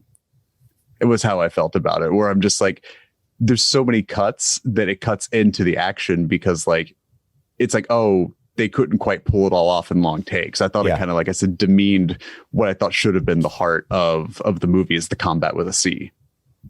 That's what you get when you watch movies like, you know, The Raid or The Raid 2 or Old Boy, and you get these or even certain parts of Daredevil on Netflix, nod to that. You know, when the really good martial arts, it doesn't cut away, and you know that it's all actors working you feel really the fight. hard. You see it in John Wick. Like you feel those fights. You feel that visceral kind of like, you know, the kicks, that things hurt and things mean more. But when it's just like cuts on the action every single time, like how does anything like even have some sort of impact in my eyes? And that's where I thought was really like, I'm glad you mentioned the pacing, because I didn't feel alone in that fight. Well, I thought some of the set pieces in this film did a really good job. A couple were like dope. None of it was like Immortal Iron Fist egregious or anything like that. But they could have done better. Immortal Iron Fist. I am the immortal. I'm Kenny Rand. Where is my company? I am the Immortal Iron Fist. I come from Kunlun. Sorry, am I the only one who watched Iron Fist? No. I'm just letting you go because I need it. I had to get it out. I need it. I had to get it out. So you mentioned the video game setup where they're side by side. There was a lot of video game nods. Can anyone guess what my favorite one was? And it was a deep cut. My favorite was Sub-Zero doing a backflip away from an attack coming at him and leaving the frozen ice clone behind him. That was like that was a deep cut, and that was cool. Solid as fuck. That's a great one. Steve? Oh, I don't know. I think my favorite was just the Kaido wins, you fucking beauty. Holding the heart of Reptile. And Alex, what was yours? I liked Andy's. I liked Kung Pao's fatality, or Kung Pao. Oh no! It's stuck. You're liking Kano a lot more now, aren't you? Oh, that was my superpower. When do I get my Hakuna Matata? Right. So my favorite moment was when they first begin to train, and it's Liu Kang and Kano, and he keeps sweeping his feet. And he's like, "Stop fucking doing that!" Because when you're playing the original Mortal Kombat, there's always some fucking asshole that won't stop doing that. He's got any other moves, mate? At one point, he jumps over. He's like, "I got you." He jumps way up high, like you do in the game. Yeah, I couldn't believe that they did that. Somebody that did that played the game for endless hours, sure. And I appreciated that nod. That was awesome. That was a good one. I mean, there's a lot of shit like that. I was actually surprised at some of the deep cuts they went with. So obviously, like we mentioned before, they're saving a lot of stuff for what I assume they're hoping to be the sequel, where they actually get into the Mortal Kombat tournament. So they saved a lot of the more well-known and established characters, I assume, for the next movie. They pulled out some deep fucking cut characters. Like, I was not expecting. They killed off Melina. Well, right. Well, yeah, sort of. I was bummed that they killed. They killed fucking Goro. Goro was the one I was like, you can't punk Goro in this movie. Dork Shirt killed Goro in Gary, Indiana. Now I think Goro will come back, because the Shang Tsung had that moment where he absorbed Sub-Zero. Everybody, literally no one that's dead is dead. We can assume. Right. They specifically only show Sub-Zero and Goro, so I assume the other asshats are dead. Sub-Zero becomes Noob Saibot, so we know that. Yeah. Yes. Goro could be what's Mintaro? No, Kentaro's a different person. Or Kentaro. I assume they need Goro for the Mortal Kombat tournament, because he's the champion. You know, he's always he's the one who's won the last 9 rounds. Yeah. So I thought that was weird that they punked him out in this movie. Yes. But I was shocked that they brought fucking D-list Mortal Kombat characters, Raiko and the guy with the hammer. Yeah, I didn't even know who that was. Got to work too. Okay. Raiko and Nintara, is that the vampire lady? Yeah. Those are characters that are from one fucking game 15 years ago. The girl that got split down the middle, right? Yeah. Yeah. That was a dope fatality. That was the best one. It was very well done. I tell you what, and sorry to jump in, but the only thing that actively angered me, Because I'm going to watch whatever one comes next, and hopefully it has the actual tournament. And they alluded to Johnny Cage at the end. That's great. I finally got to see a version of Kung Lao, which is my favorite character. That's who I play. Like, that's your dude? If we were to play tonight, that's who I would choose. Kung Lao's your favorite, and I would mop you. That's a good one. And Kung they Lao's fucking good. killed him. Like, yeah, you know, why? He's dead in the lore too, isn't he? Well, in like Mortal Kombat 11, like half the characters are like zombie versions. So I don't know. Liu Kang's dead at some point. Right. But Liu Kang like kind of turned evil and got killed and deserved it. He fucking deserved it. In the current timeline, all that happened, but then timelines are, because they do a lot of weird shit with time in the series now, so they can bring back people. So right now the timelines are converging. So there's present day evil Kung Lao and Liu Kang, and they have to fight, 1990s Kung Lao and Liu Kang, who are still good. Gotcha. I also thought, like, that's my favorite character, but I also thought he had one of the strongest performances. I liked how they really made Sonya a big Blade's deal. fine, and Jax was fine. Liu Kang was actively bad to me. He's just I actually like Liu Kang. He was so serious. He and was so dorky. non-assuming for somebody that I hold in such high esteem for in that lore, that like when he came off as just like some guy, I was like, oh shit, yeah, that's what he should be.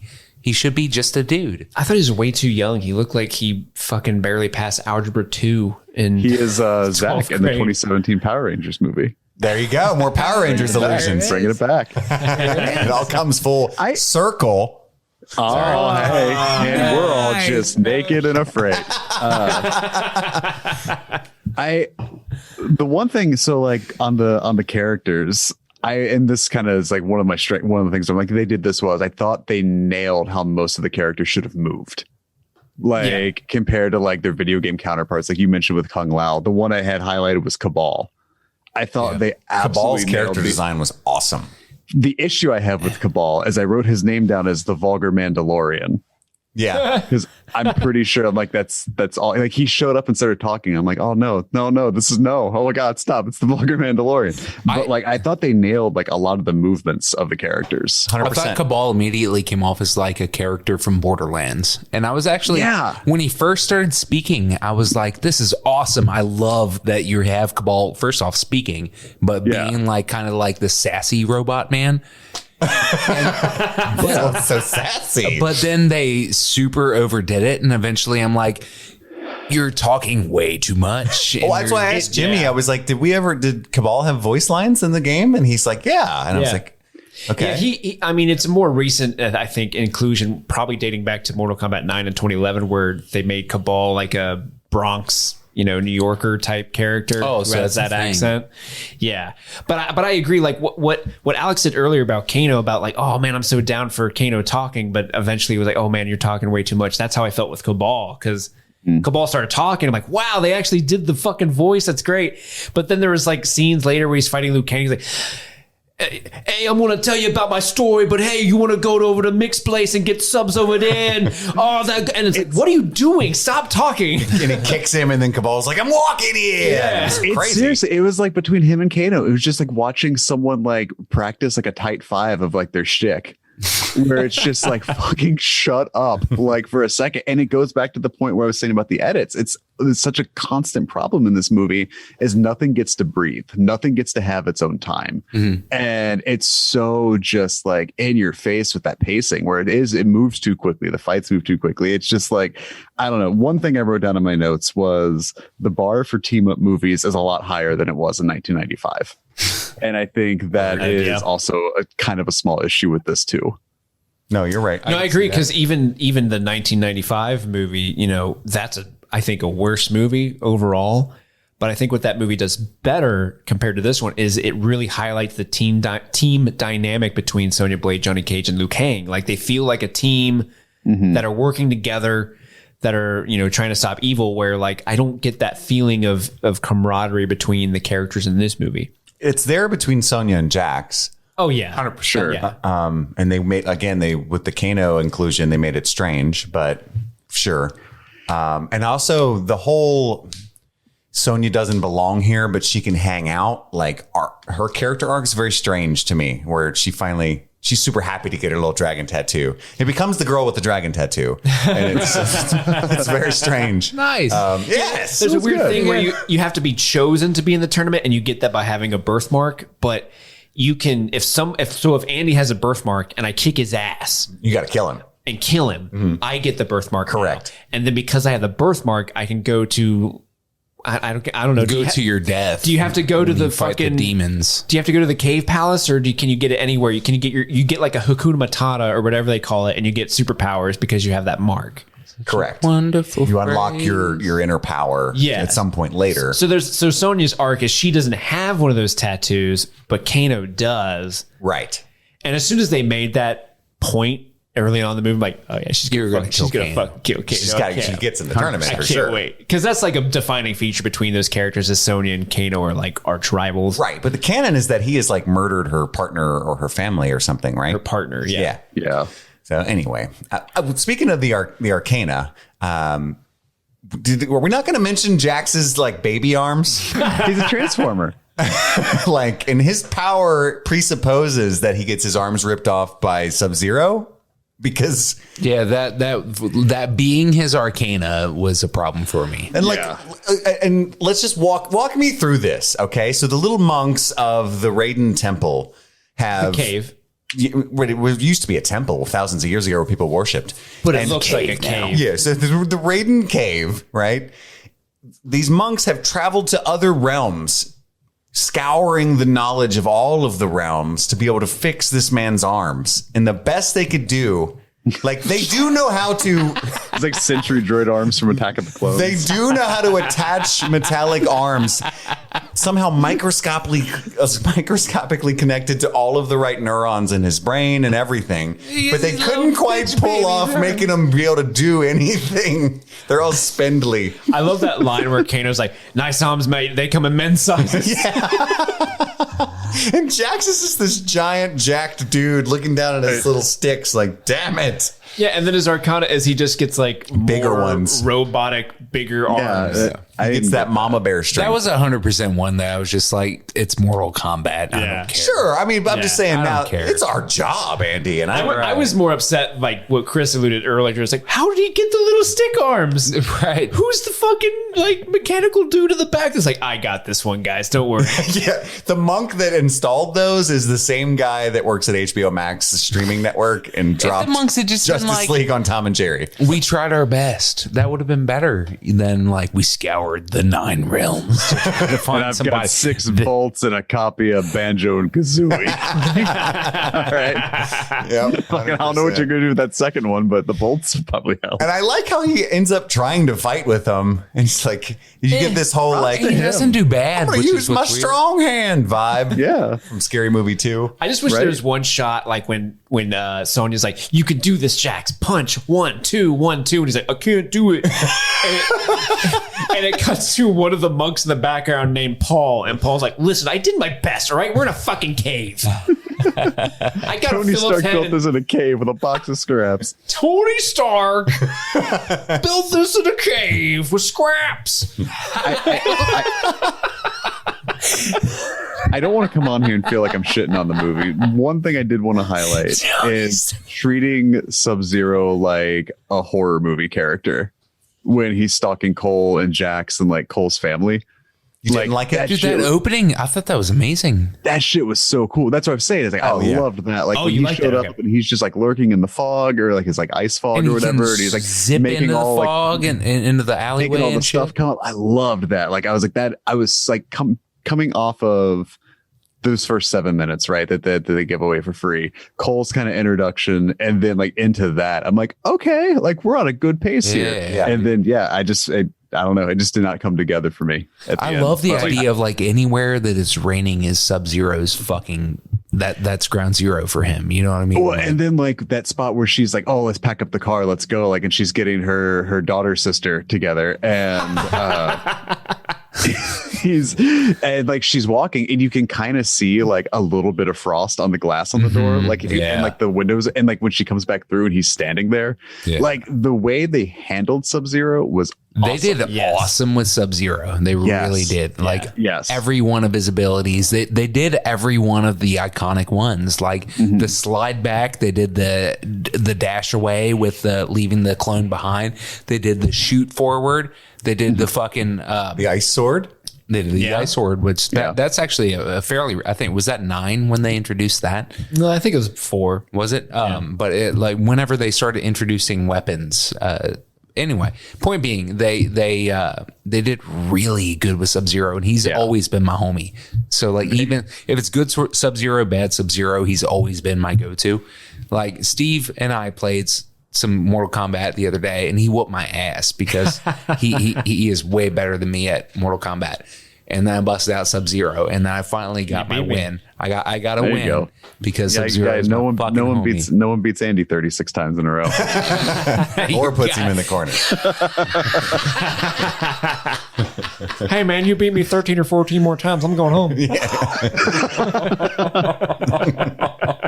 Fucking out of here. Yeah, you're right. It's so interesting that they handled certain characters so well, like Sub-Zero and Kung Lao. I thought they did great with. Kung Lao was just chef's kiss. I thought Sonya Blade was handled fairly well for what she is. Jax, when he finally became Jax, was great.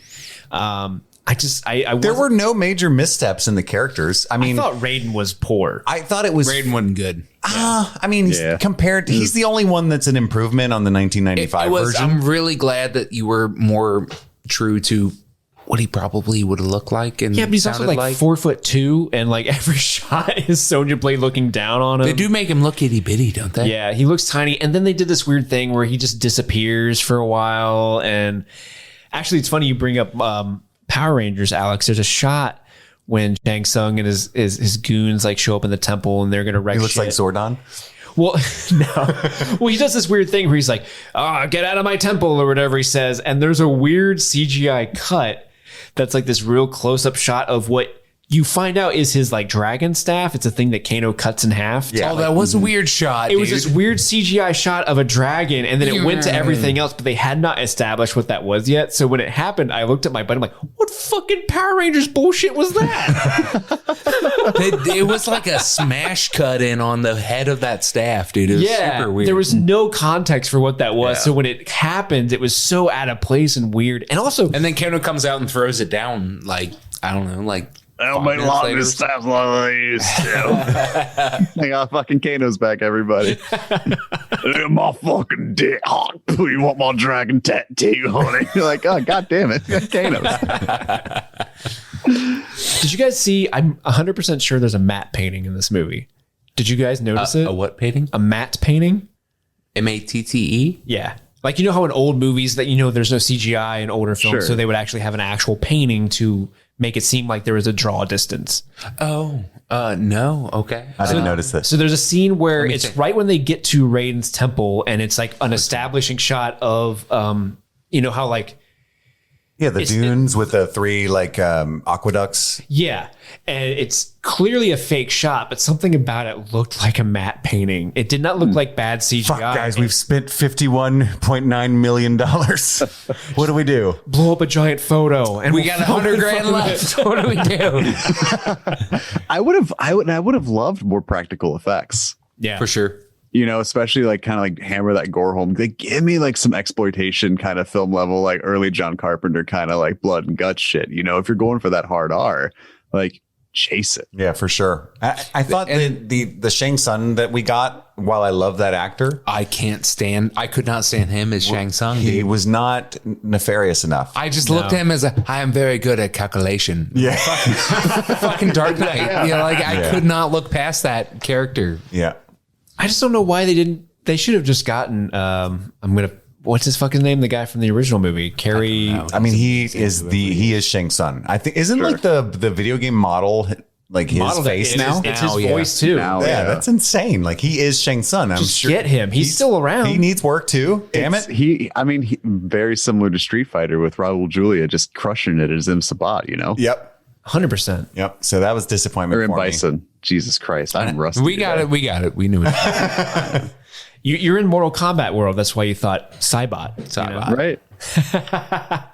But overall, I think this film is a net good for the universe. Yeah. I do. The movie ended, and I honestly, I know we made fun of it that, the Mortal Kombat tournament is nowhere to be seen in this movie. The movie ends, and my first thought was well, I can't fucking wait for the second one. I'm stoked. I can't wait for the actual movie that I got this extended trailer for. Yeah.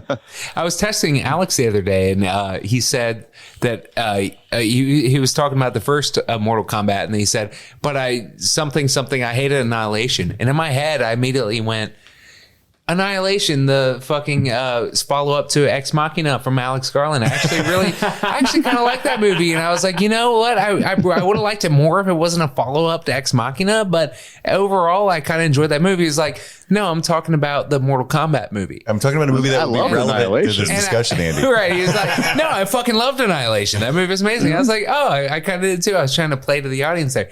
And I was like, oh, I forgot that Mortal Kombat Annihilation was a thing. I forgot there was a follow up to the original. Yeah. Seeing Annihilation, the Forgot actual, about it. not Mortal Kombat Annihilation, but the Annihilation, seeing that in theaters was one of the best theater experiences I've ever had, because the people who were in the theater with me were not on board. And it was great seeing their reactions to that film. That's what I miss most about a theater is the obscure art house films and people who accidentally bought tickets. Right. When I saw Rise of Skywalker, the dude next to me, the Tenet trailer played, and he looks at the woman next to him and he goes, I don't know about that one. But the very next trailer was Doolittle. And the second it started, he went, oh, fuck yeah. And I'm just like, this guy gets it. This guy's in for a good time, not a long time, you know? We should have he wants to do little. He wants to see a lot and do little. Oh, fuck yeah. That's Iron Man talking to cats. Right? What more do you need? He probably loved that fucking monkey's voice by John Cena. Give me that. Fucking can't wait to see that. Give me that. It's like my Raisinets. I want that. I'm the only one that buys the Raisinets. I don't know why I said that out loud. I just outed myself. I love Raisinets. Thanks, Andy. What are you, like 70? Hi, neighbors. Andy puts them in the popcorn for us, and every now and then you just get a little sweet treat with your salty because it's dark and you don't know what you're going to get in that popcorn bag. He also puts a hole in the bottom of his bucket. He does. Little sweet treat. More salty. That snow cat. You know what I'm saying? Working my way up to it. Well, I think the dick jokes usually herald the end of our show. Quick question. Yeah. Why did Scorpion have to keep taking his mask off to talk? To humanize him. I don't know. And to put it back on. It was lame that he kept putting it back on. I mean, the very last note I have about Mortal Kombat is all of the masked actors made me appreciate Tom Hardy's Bane so much more. Yeah. Because I was like, oh, acting with the eyes. I understand Dark Knight Rises is my favorite of that trilogy, but that's neither here nor there. Wow. that's a bold move, Cotton. Bringing it back. But It's a bold move, Cotton. What's that? I said that is a bold move, Cotton. I understand, but that's just how I feel, and it's right. But it's that the whole Go on.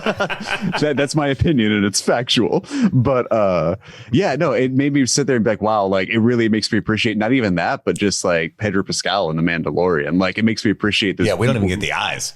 Who And can that's act not even with the him. helmets or act with this obscure like The same can him convey. in the helmet too, so it's like an even more meta layer. Yeah, like just being able to be like, oh, cool, like I can convey like action, and like I felt like that was just one of those things where I'm like, that just felt lacking. I don't know. Like I said, I don't think 50. It's fair. I feel like I shit on it a lot. I think it's a fair. No, movie. I don't think you gave it what it. It's got everything you said has been, more than valid. Yeah, 100% valid.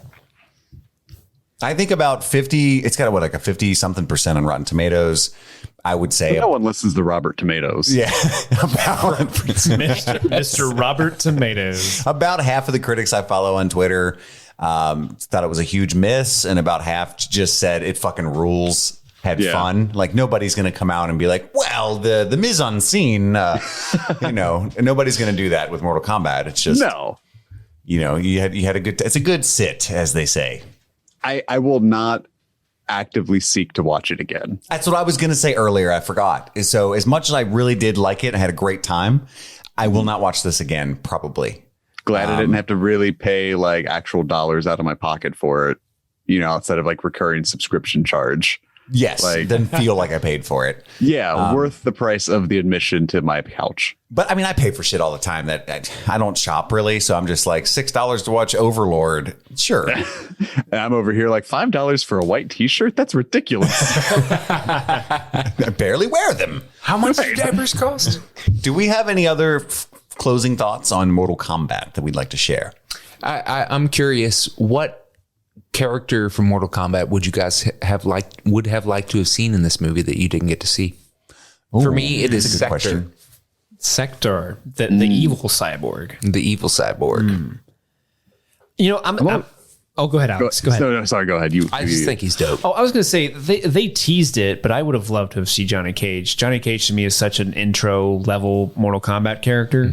Like for him not to be in the introduction of the movie it feels weird.